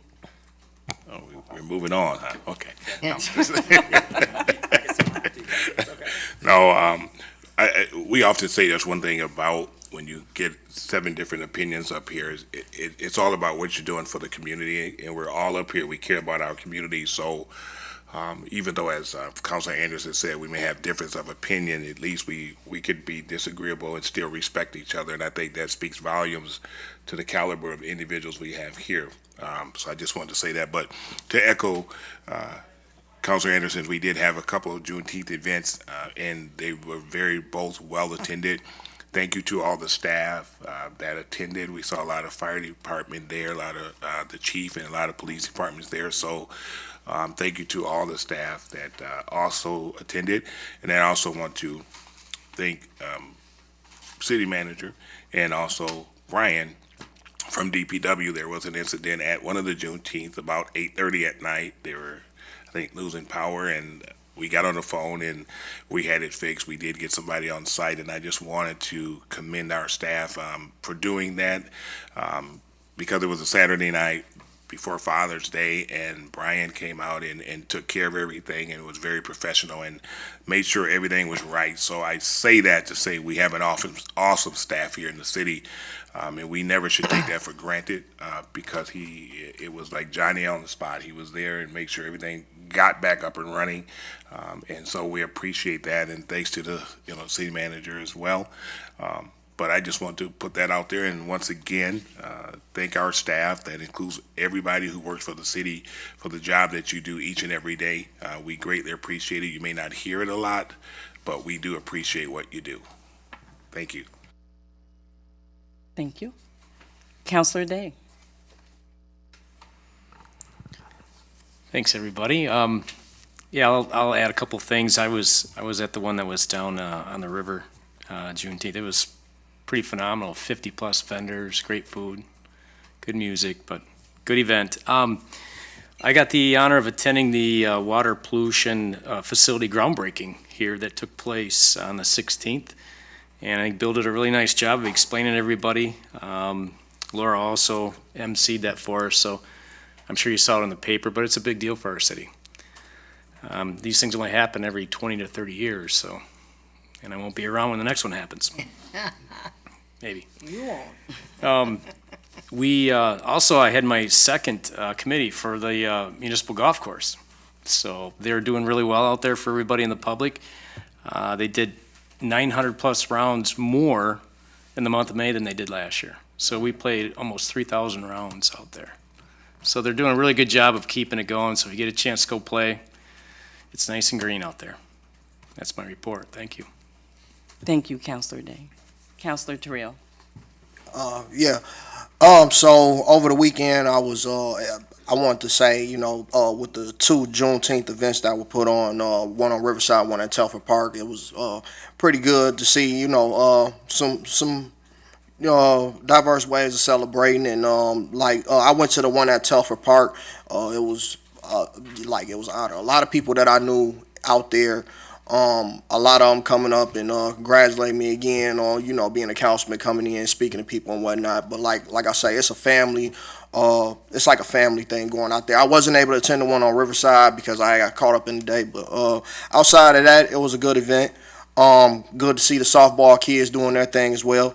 And then I also just celebrated my first ever Father's Day. My son is 4 months old now. I'm age 32 years old, about to be 33 next month with no kids, and it was just good to celebrate with my son. And I just wanted to just say it's definitely being a father is like definitely rewarding, especially when you want to see your children grow up and be better than yourself, which I hope my son actually does one day. And happy late Father's Day to all the fathers that's out there. And just leave it there. That's all report. Thank you. Vice President Forbeck. Yes, I had sort of a busy couple weeks. I also was at our water pollution groundbreaking, and it's nice. We are really, Beloit is really pushing our limit and doing great with our pollution issues, and we're going to be really cutting edge here, and I'm proud of all our staff out there. They sure know what they're doing. Then also, I was at my first appointment review committee, and that was interesting. The people that we appointed today are going to be starting, and we're just thankful when people come forward and are willing to be on our committees. And we need more people. It's right on our website, so take a look. If people ask and say, what could I be doing? Boy, we would love your input, and so give it a look at it, and I'll bet one of the committees would interest you. Juneteenth, it was really fun, okay, and I'm telling you, it was great. I also was at the one at Telfer Park and just ran into so many friends. So it was wonderful from way back in my Riverfest days. So it was great, and also I did the same thing because my husband and I went for the first time in some years down to Music at Harry's Place on Friday night. It was packed, the music was great. There were older people like my husband and I. There were all kinds of families there with their little kids. It is a great event, and I used to go to every one, and we're going to see if maybe we can start to do that again. So anyway, thanks for all the great things that were going on these last 2 weeks. It was super. That's it. Thank you, Councilor Forbeck. Now for my councilor comments. First, I want to say Happy Father's Day to all the dads, because your presence in your child's life does matter. Next, for my councilor activities. I went to so many, I had to write them all down. First, I attended the Phoenix groundbreaking ceremony for the building of a new 500,000 square foot warehouse in the Gateway Business Park, and the groundbreaking for the upgrade and improvements of our water pollution control facility, along with Vice President Forbeck and Councilor Day. Some of our staff were at both of these events, thanks to our Greater Beloit Economic Development Corporation and our Department of Public Works team for their efforts in making these projects successful. Also, I had a Wisconsin Housing Preservation Corporation Board meeting, and I joined Mike Ferger, our Forestry Operations Supervisor, Ann Hill, the Administrative Assistant for our Street Operations Department, and City Manager Luther in honor of Arbor Day. There had been a tree recently planted at Vernon Park, and as you may recall, the City of Beloit was honored for 34 years as a Tree City USA. Also, while we were at the park, it was great to see the children having fun playing on the splash pads. And actually, I went and took my grandchildren back last week. It was just so much fun. And in addition to that, I attended the Appointment Review Committee meeting, so I want to mention that there are some vacancies on our city commissions. I encourage members of the public to please go to our City of Beloit page and consider volunteering. Actually, I had someone call me today and ask, what can I do? And I want to help in the city. So we are seeking talented residents that will serve and help our city to progress. If you're interested, you can call our administrative assistant, Brandy Leantonio, at 608-364-6614. Also, I was happy to attend the Juneteenth ceremonies on Saturday. I want to give special thanks to Governor Tony Evers, Tracy Dumas, the Rising Queens, Gail Listenby, the Elite Ladies of Beloit, the YWCA, the Greater Beloit Economic Development Corporation. There were legislators, sponsors, volunteers, vendors, entertainers, and everyone involved in these events. They did a wonderful job, and it was great to see so many children and families come out. Juneteenth is about freedom and independence, and very important to not only Beloit, but our entire nation. So I would like to share the speech that I gave at the Juneteenth event that was held at Riverside Park. And this is how it begins. Thanks for giving me the honor to speak at this Juneteenth event. My message to all of you is about unity in the community, and I couldn't be more proud to be here in commemoration and celebration of the end of slavery in the United States. As I think of what that means, I'm reminded that most of us wouldn't be where we are today without our ancestors who came before us. You see, we are on their shoulders. They paved the way. Now we must walk the path and strive to achieve greatness. Juneteenth is about ensuring freedom is accessible to our entire community, and we are challenged now more than ever. Not being able to get formula for our babies, paying more than $5 a gallon at the gas pump. Grocery prices and interest rates are rising, and gun violence seems to be a constant concern. These are among the many issues we struggle with, and they are heightened, especially for people of color and women. It can be very overwhelming. So what can we do? There isn't a simple answer, but there is a simple way to start. It's within all of us and being in unity with one another. Let's begin by lifting one another up and lending a helping hand when we see someone is down.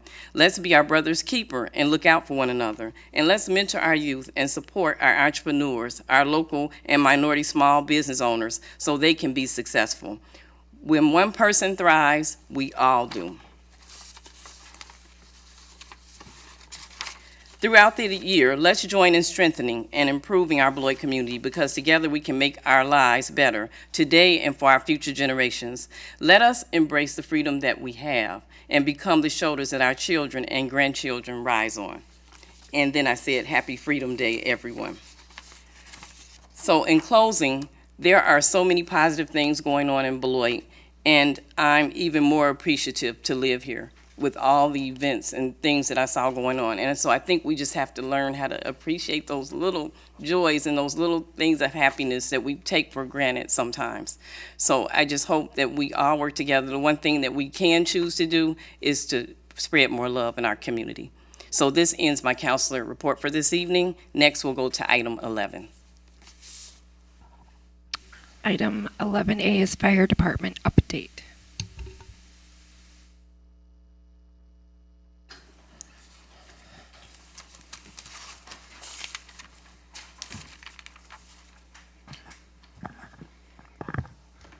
Thank you for letting me present today. I'm going to talk to you today about two things. Introduce yourself and then also the previous firefighter, just so people know who are watching at home. I'm Fire Chief Dan Pease, and who presented on the grant was Fire Chief Joe Murray. And behind me is today's fire department shift.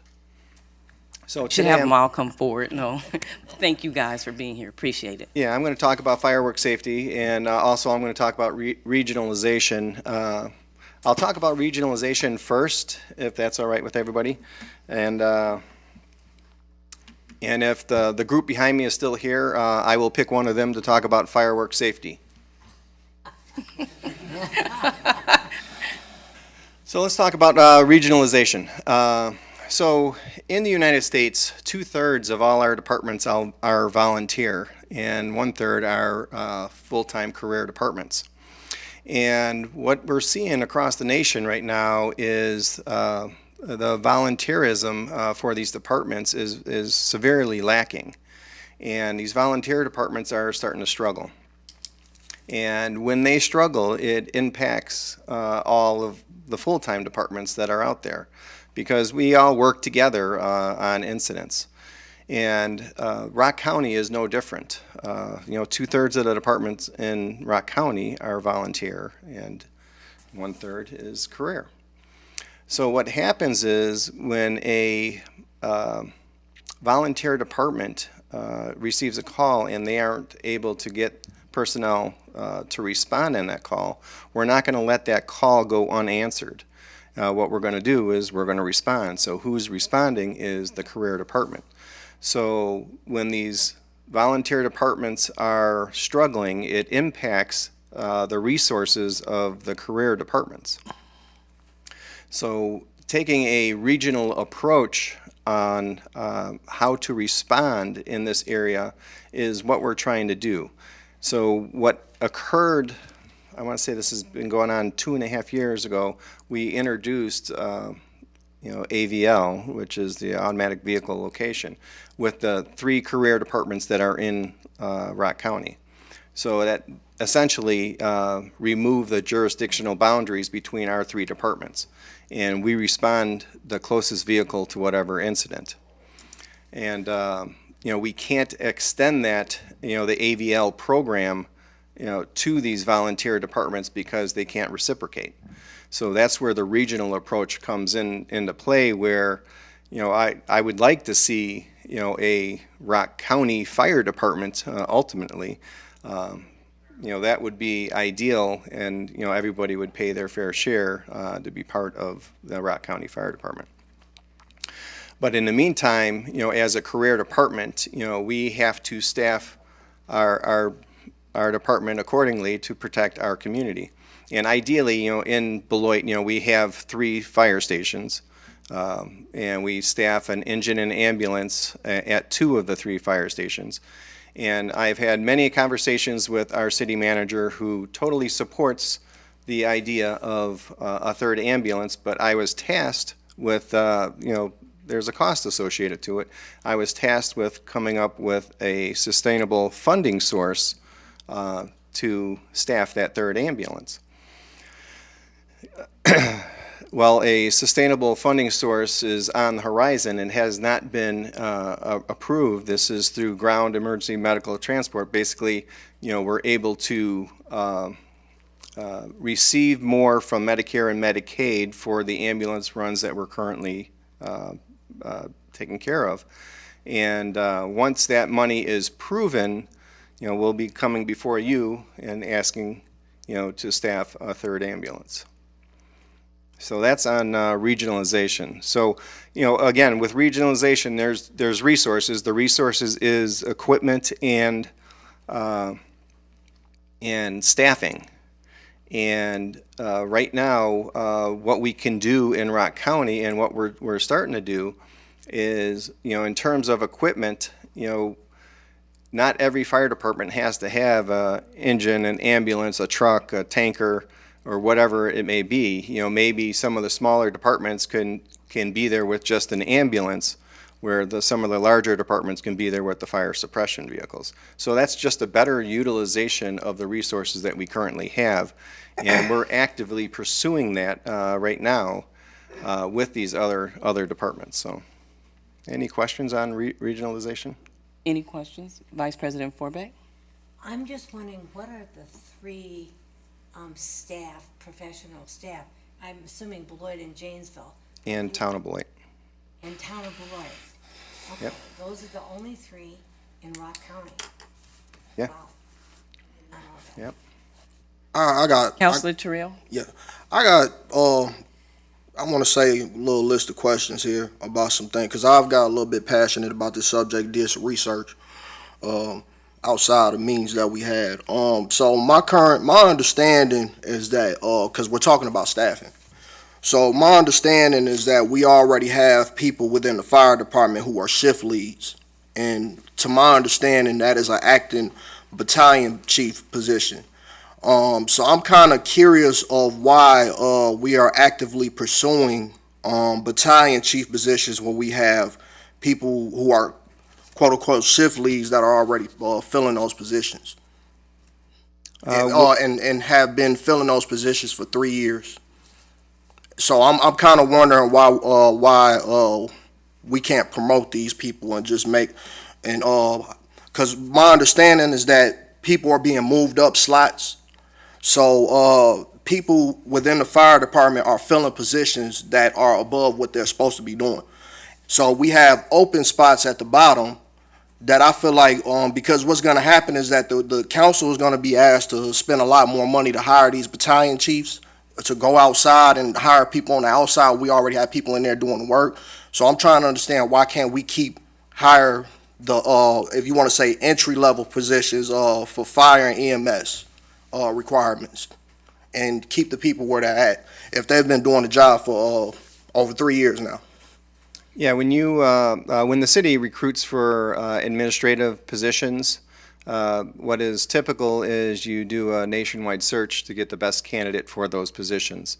And this is what they did to bring me here to the city of Beloit. I went through a nationwide search for the assistant chief's job here in Beloit Fire Department. So that is just something that happens in all departments, not just the fire department. So we have like I want to say 2 captains that are retiring, and I'm kind of curious if we might have been able to retain those captains, if by chance we would have actually promoted them, because we're talking about staffing here.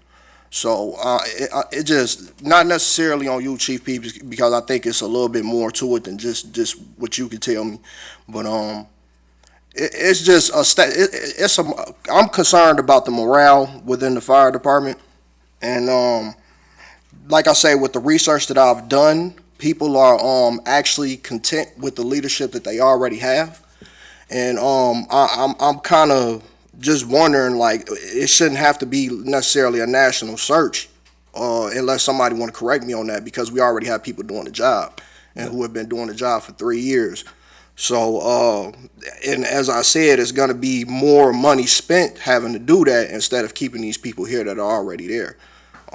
So that's just kind of what I'm caught up on right now. And then, If I may interject, Council President Duncan, I don't think that this is the forum that you intended to discuss recruitment processes that are the discretion of the fire chief.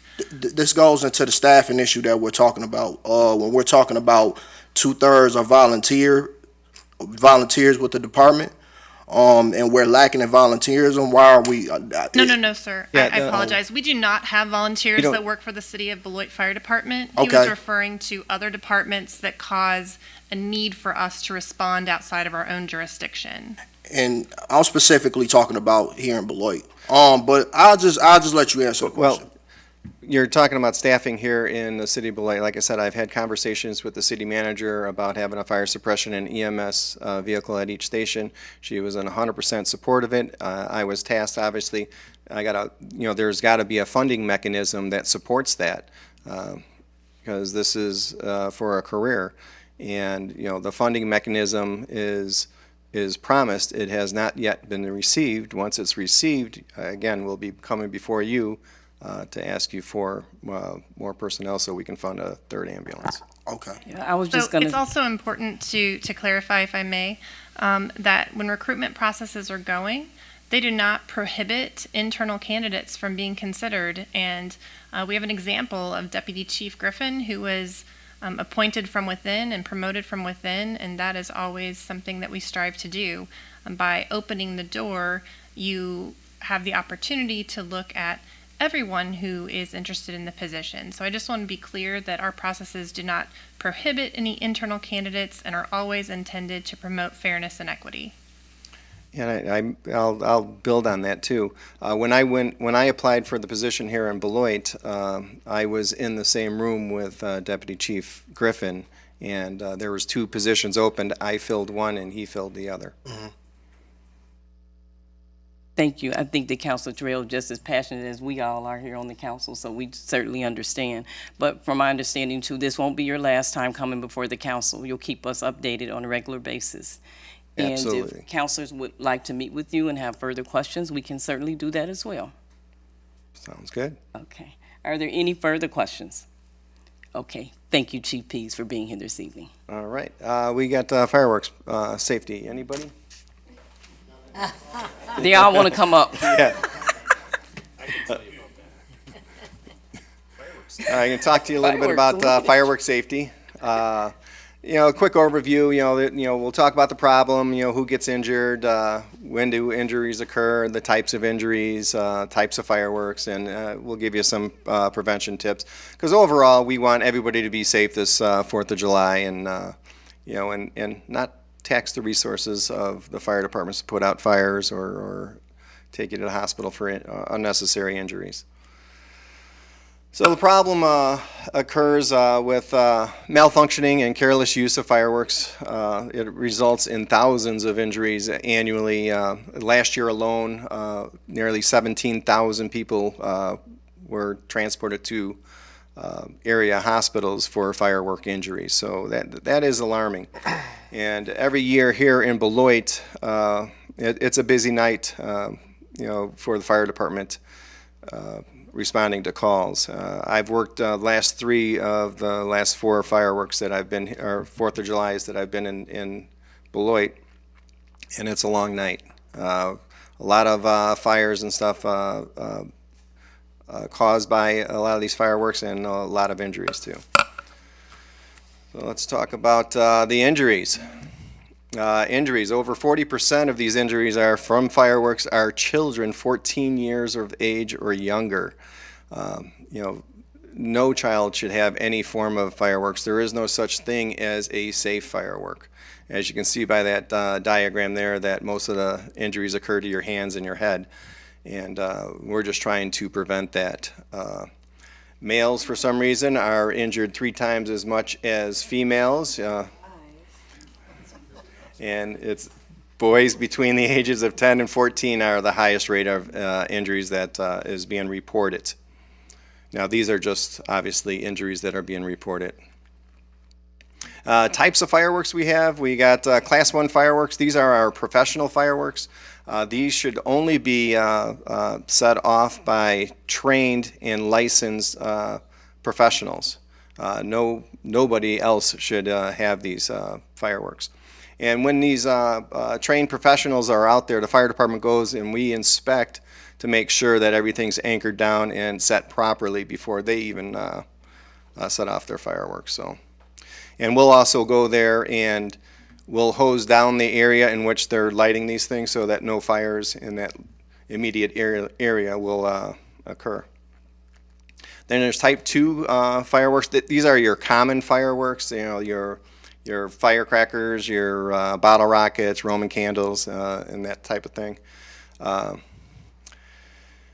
Here in Beloit, the general rule, if it blows up or goes up, it's illegal and not allowed. So please adhere to that rule and don't use fireworks. And then, of course, there's Class 3 fireworks. Again, they're a lower hazard, but still, they're dangerous. You got the party pops, you got the pops that come in the sawdust, you got the pyrotechnic smoke and all that. Those are considered safer, but there's no such thing as a safe firework. And then prevention tips. Obviously, if you still want to have fireworks, light one at a time. Never try to reignite fireworks that haven't gone off. Wait 10 minutes. After 10 minutes, pour some water on it, or after you pour some water on it, soak it in a bucket of water, just to totally disarm that firework. Never throw or point fireworks at another person. Excuse me. Never carry fireworks in your pocket. Obviously we don't want fireworks near a person, so if you are lighting fireworks, step away and get away. Again, I've touched on this before. Don't let children play with fireworks at all, and follow the directions that come with the fireworks. And then obviously, males have a harder time with this. Never place any part of your body directly over fireworks. Be at a safe distance. Keep water nearby. After fireworks are completely burnt and spent, just don't go around and pick them up. We make sure you hose them down, get them wet, and make sure that you don't have an explosion there. And also make sure that fireworks are legal in your area. And state statute allows the businesses in town to sell Class 2 fireworks, but it's illegal to use Class 2 fireworks here in Beloit. So you get a lot of people coming over the border to buy the Class 2 fireworks and to use them over the border. A few ideas to get into the patriotic spirit. Use glow sticks. They glow in the dark. It's a safe alternative to having fun. You know, you got noisemakers that are out there that, you know, kids can really enjoy. You can set up an outdoor movie night. And then you can use silly string. The red, white, and blue silly string is a lot of fun for the kids. And or make a patriotic craft with your kids. You know, this is the time to spend with your family and friends and have fun. And that's what we want everybody to do, but just do it safely. And then here's firework etiquette. Here in Beloit, we have a noise ordinance that takes in effect at 10 o'clock. So anybody that's making noise and stuff, playing loud music, you know, please end that early so that, you know, parents with children or even pets can go to bed. And obviously be mindful of pets because, you know, some pets get really, you know, shaken by the loud bangs and stuff like that. That's all we have. Any questions? Thank you. Any questions? Comments? Okay. Thank you, Chief.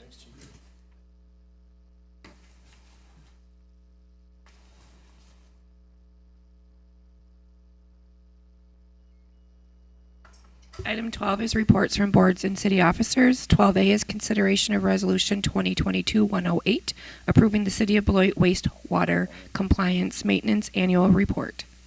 And Bill Frisbee will give us an update and a review, rather. So every year in June, we bring forward the compliance maintenance annual report from the previous year for our wastewater treatment plant. Again, this year, our score was a 3.68 GPA. It is the 31st consecutive year that we have exceeded or met the requirements of the CMAR. We did fantastic this year other than one category, which was phosphorus removal. I've been to council a couple of times talking about that in the past. We've had a really good track record with phosphorus, and because of that, the DNR moved our compliance schedule up by 2 years, so new limits went into effect. While we're still trying to get all of the our water quality trading program finalized. So we've got several trades in place already, and we have 3 more that are out for signatures. And once those are in place, we wouldn't have had these violations that we had last year. Phosphorus removal at our plant is done biologically, so all the microorganisms consume the phosphorus, remove it from the wastewater, and then it comes out in our biosolids. Our plant was not designed that way, but because of the unique nature of our wastewater being really high strength, it just works. One of our large industries last year changed up their pre-treatment process, so the strength coming into the wastewater treatment plant was not as high, and it kind of threw off all of the microorganisms. So our operators and maintenance staff were looking at things. We brought in a consultant to try to find out what we could do. We made some process changes, getting thicker sludge blankets in the primaries, creating some more volatile fatty acids that really feed those bugs. We also changed our return activated sludge rates and added more ferric chloride to the process to help with the phosphorus removal. And back in November, we became back in compliance, and it's been really good ever since. So with the treatment plant upgrade project, we are adding more feed points for that ferric chloride, and then those operational changes we've made, and the water quality trading program that will soon be fully in place will prevent future violations of phosphorus. But other than that, we had a perfect score. Prior to this last year, we had I think 7 or 8 years in a row with perfect score. So our wastewater treatment plant staff has done a fantastic job running and maintaining the plant, and I want to thank all of them for all of their hard work, and just trying to work through something a little more difficult this year, because every day at the wastewater plant it's a moving target of what's coming in. Any questions? What we'll do is we'll take a motion and then we'll have discussion and questions, Bill. Okay, this is a resolution. May I please have a motion to approve it? I so move. Moved by Vice President Forbeck. Is there a second? Second. Okay, now we'll take questions or discussion. Go ahead, Vice President Forbeck. I just have a comment. I'm sure glad you are there and heading this up. I remember when I first became a counselor, we didn't have, I don't think, quite as many discussions as we are now. And it's you're folding in the sustainability and all the new requirements by the state and federal governments, and keep doing the good work. And it's interesting. I'm just glad a nice, young, bright man is one of our staff people, so thank you. Thank you. All of the hard work is really done by our wastewater operators and Them maintenance too. staff, and Rodney Noble, our wastewater operations and maintenance supervisor. And I just want to echo that, Bill. Thank you for your hard work and the staff, because water is so important. We see how it's impacted other states, and so we've been lucky to have you all there just right on it. And I just want to say this also fits, I read through the report, it puts us in conformance with our strategic goals 1, 2, 3, and 5, so 4 of those. And so I just want to say thank you for helping us getting closer as we try to strive to reach economic sustainability. So thank you. Okay, at this time, there's a motion and a second to approve the resolution. All those in favor, please say aye. Aye. Any opposed, please say nay. Okay, that motion passes. Thank you very much. Thank you. Item 12B is 2021 Annual Comprehensive Financial Statement Presentation. At this time, we'll have a presentation from Eric Miller, our Finance and Administrative Director. Hello, good evening. So, as required by state statutes, we have engaged an independent CPA firm, in this case Baker Tilly, to perform the complete examination of the city's financial statements and accounts. They have concluded that the city's financial statements as of December 31st, 2021 are fairly presented in all material respects in accordance with generally accepted accounting Eric? principles. Yes, ma'am. Excuse me, before you start your presentation, I just wanted to thank the firemen for being here this evening, but if you want to leave, you don't have to feel trapped to stay. But I just want to say thank you for your service, much appreciated. Okay, I'm sorry, Eric. I just didn't want us to. Believe that they wouldn't want to stay. I mean, For heaven's for the sakes. audit report. Thanks, guys. Yeah, you have to stay. So with that being said, Thank you, Eric. tonight I have with me 2 key auditors that work with us very closely tonight, Justin Hoagland and Jody Dobson from Baker Tilly. And at this point, they are going to walk us through the audit presentation.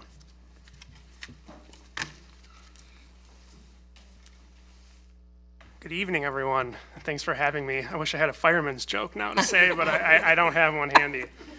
As Eric said, I'm Justin Hoagland. I am a senior manager at Baker Tilly, and I run the city side of the audit and have done that for a handful of years now. So first, I just wanted to thank Eric and his team. They made the audit process very smooth. We ask a lot of questions, ask for a lot of documentation. We always get timely responses, so thank you to him and his team. Please stop me at any time if you have questions. We did issue the final audit reports last Friday, so I'm going to briefly go over the different reports that we issued. Then I'm going to go over some more of the financial highlights from the city side, and then I'm going to pass it to Jody to go over the utility portion of the audit. She is the partner on that side. So the first document I wanted to go over is the reporting and insights from the 2021 audit document. So very briefly, this has a bunch of different information. It has some required communications that we need to give those charged with governance. Other items such as material entries that we made during the audit, any deficiencies in internal controls that we found, recommendations, things like that. I will say there's nothing concerning in this report. There wasn't any new internal control, deficiencies or recommendations compared to prior years. The next document I wanted to go over was just the financial statements themselves. Again, issued on Friday. As Eric mentioned, we did issue a unmodified or clean opinion on the financial statements. So all good there. The other item is we do issue the single audit with the financial audit. So that's at the end of this report.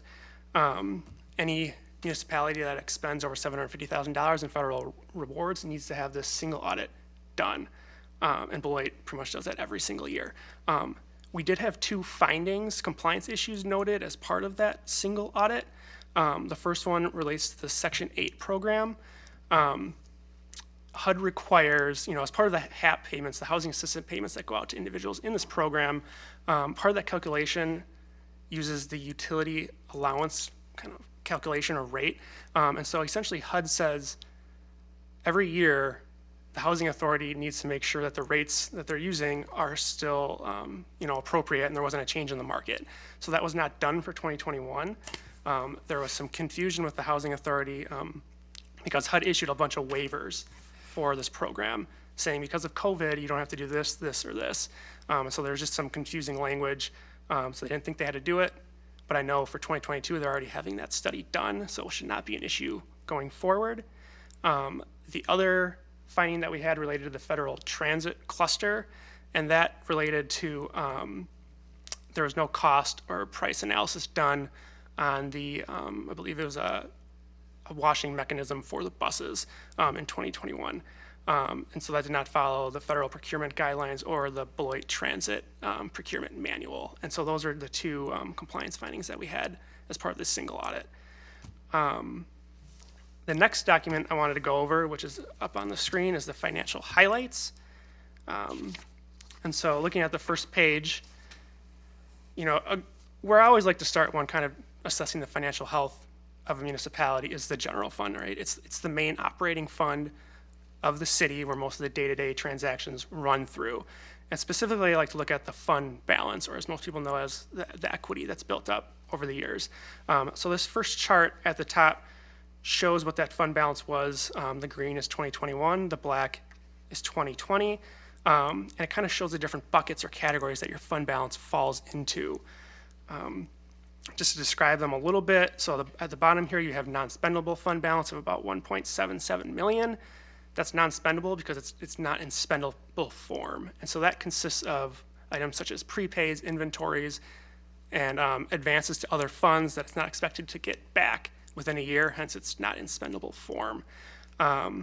You'll see there's 250,000 that's shown up as assigned, and so that's the amount of money that was assigned for the 2022 budget to be used in 2022. The largest piece by far, the 14 million, is kind of what's left over. It's the unassigned fund balance, right? This doesn't have any sort of restrictions or anything like that on it.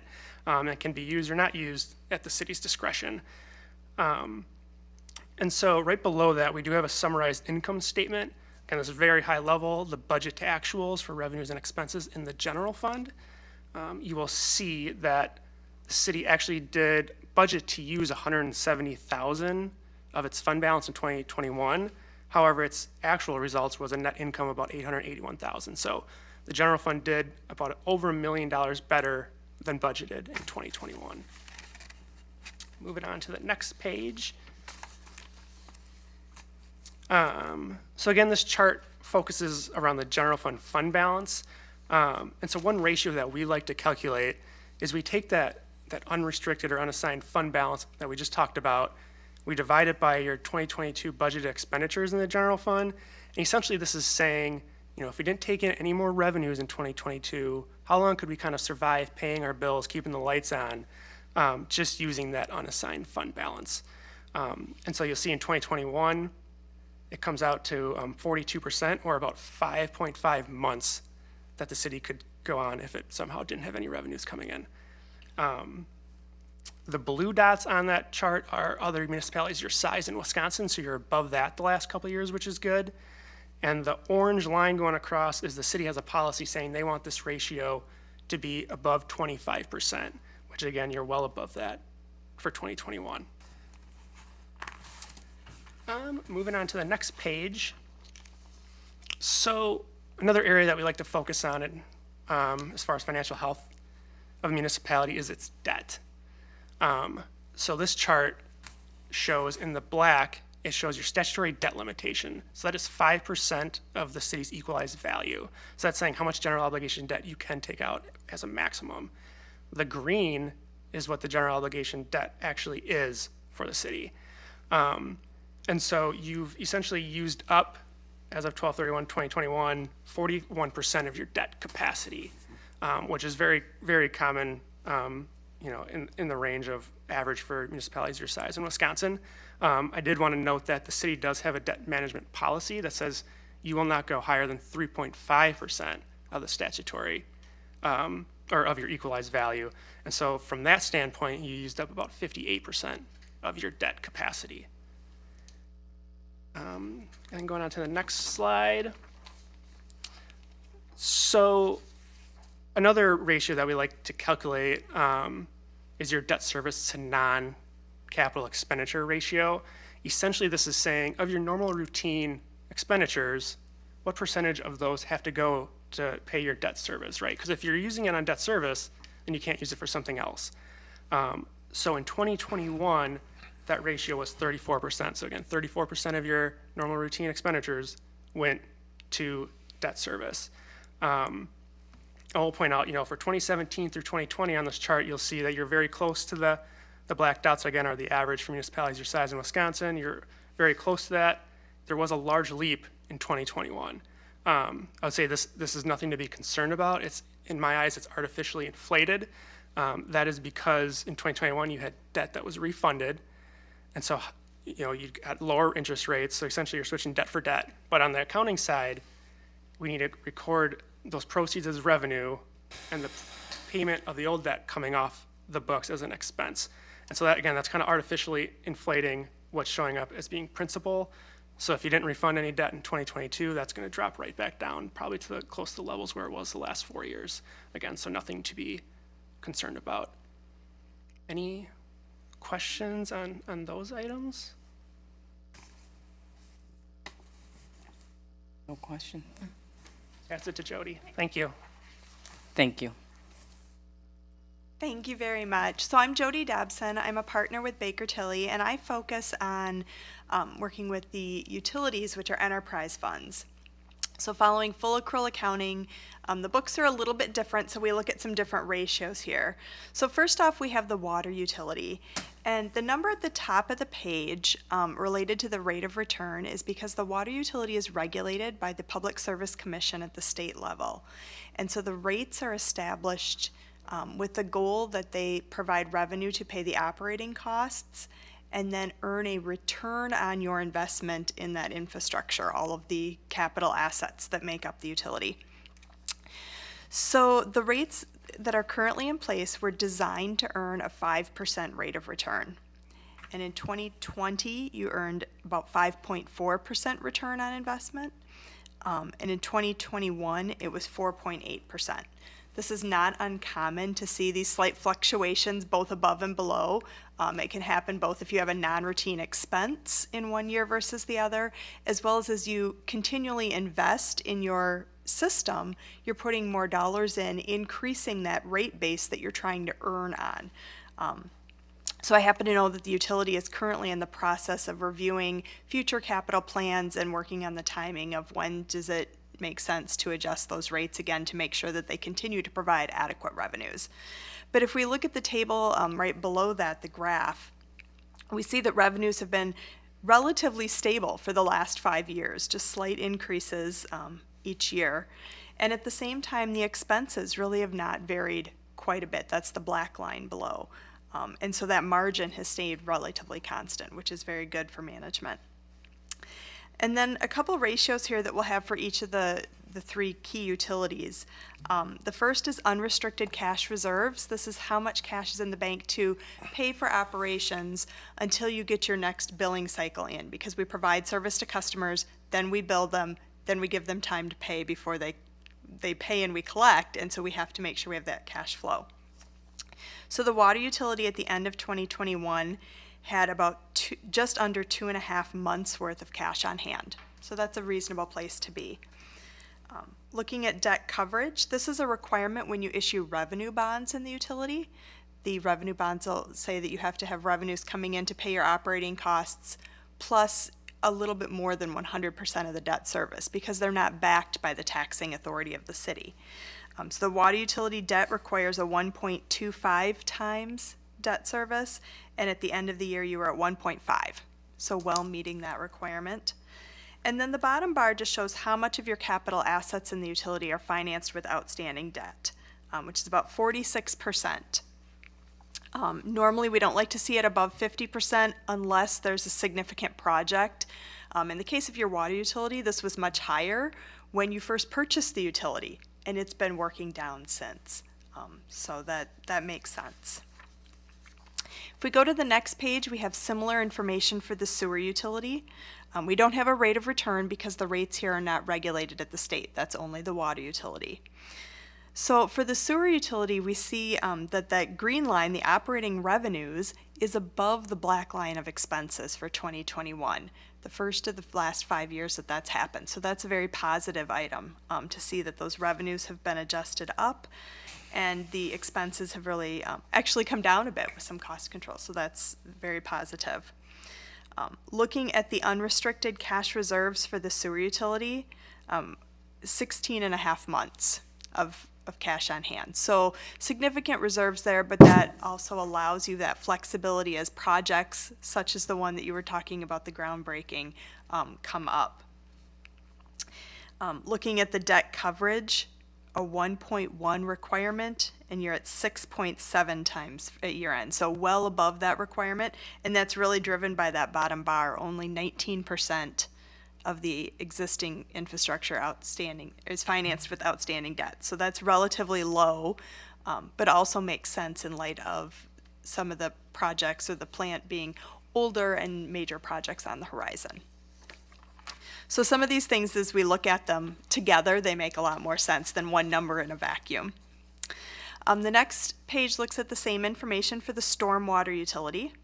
And so again, here we see very consistent margins and stable revenues over the last 5 years on the graph. When we look at the unrestricted cash reserves, about 15 and a half months on hand, so very strong reserves allowing flexibility for unique projects. Debt coverage ratio of 3.7 compared to the 1.25 requirement, so again, very strong, and only about 14% of the assets financed through debt, so very low. Now the last page I have looks very different. This is the transit system results. Your transit system, as I'm sure you're aware, is financed very differently than the other utilities. While there are user fees, it's only a small portion of the revenue. And in fact, there's a large amount of state and federal funding that comes into the system. So as we look at that top graph, I'm looking at the operating revenues. The orange bar, which is the federal funding, has been significantly more the last 2 years. And that's specifically because of some of the special grants that have come out through the CARES and ARPA and different programs. So really there, the key message is just to monitor and plan for when those, I'll call them one time, while they've lasted more than 1 year, but they really are more of a one-time item, go away to make sure that the other things are in place to backfill. And then looking at the operating expenses on the bottom portion, we see the largest portion is salaries and benefits. It's very labor intensive, and that's every transit that I work with. We see that same thing. But overall, the mix has not changed significantly over the last 5 years, so very stable operations.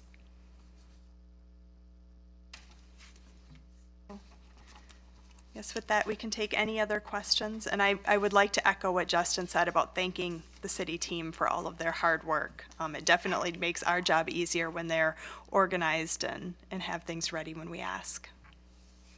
Thank you very much for presenting. Okay. Counselor Day, and then we'll take questions from other comments from other counselors. So this may not be, it's probably more of a question for Eric, but so thank you for explaining all the information here, but I just looked at the unrestricted reserves. I mean, we're more than 6 times what that's a lot that sits there. Can you tell the council what that money is used for? Because if you look, each year it continues to build. Is that for some long-range use, or is it just money in the bank? Yeah, it's unrestricted because we need to have the flexibility in case something were to come up and we don't have additional revenue on hand. So it's basically there to help protect the city in case of an event. It also is one of the driving forces behind our rating upgrade that we received just over a year ago, because they look at the overall financial health of the city. And so by having a policy in place that at 25%, when you exceed that policy It's just additional points that those rating agencies look at, which in turn brings down the borrowing costs for our capital plan and other long-term projects. So it ultimately saves money across the city. And also, we just want to have that there so that we don't allocate those dollars, because by doing that, it's not a sustainable practice. Again, you spend those dollars on one-time significant events or items. If you did it more routinely, that would continue to come down. You could potentially have a rating decline, and then you don't have sustainability from an economic standpoint. Yeah, all right, thank you. Just it's a large amount, just notable, just so everybody can hear what that's for if we're following And along. then, Sure. and then Eric, if you could kind of expand on our A rating. Sure, it's a AA minus rating. It's the second highest rating that S&P offers. Their rating goes from AAA, AA. So we are a AA minus, which is really outstanding when you look at other municipalities, particularly of our size. So it's really a huge accomplishment for the city to be able to say that they're AA rated. And if there are no other questions, I just want to say thank you, Eric, and I'll say what I say each year. You make it look easy, but I know it takes a lot of hard work behind the scenes. So thank you to you and the staff and the auditors and everyone that put a lot of time into this. So thank you. Yep, we do have a really good relationship with the audit team. The consistency there does make a difference. So we're always appreciative of the work that they put in, and they're always there if we ever have questions that we can reach out to too. So it's a really good mutual partnership. It's important. Yep, it's important. So we're looking forward to more of the planning as we move on in the year. But thank you so much for all your hard work. Got it. Thank you.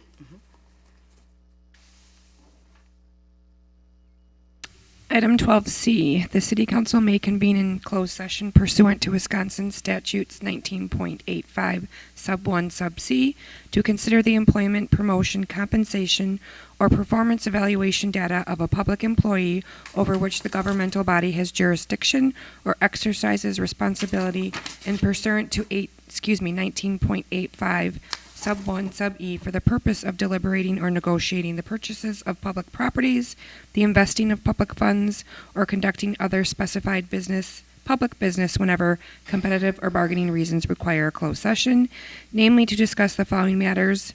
1, consideration of the appointment of an interim city manager, and 2, discussion of a potential public/private partnership for development of land and the possible sale of the properties at 943 3rd Street, 949 3rd Street, 957 3rd Street, 959 3rd Street, 42 Merrill Street, 902 2nd Street, 936 2nd Street, and 940 2nd Street. The council may reconvene into open session. Thank you. Before I go into adjournment, I just want to say thanks to everyone that participated in public comment this evening. That said, may I please have a motion to adjourn into closed session? That's a move. Moved by Vice President Forbeck. Is there a second? Second. Second by Councilor Terrell. Any questions or discussion? All those in favor, please say aye. Aye. Any opposed, say nay. Motion carries. We are now in closed session.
open session.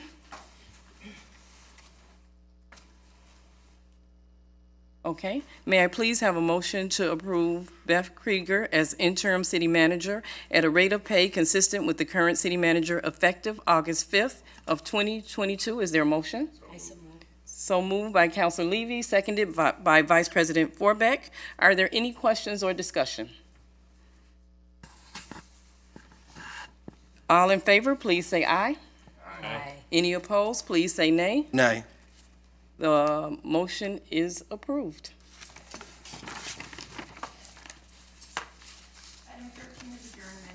Okay, may I please? Okay, it was moved by Councilor Levy. Is there a second? Second. Are there any questions or discussion? All in favor, please say aye. Any Aye. opposed, say nay. We are now adjourned. This ends our city council meeting for this evening.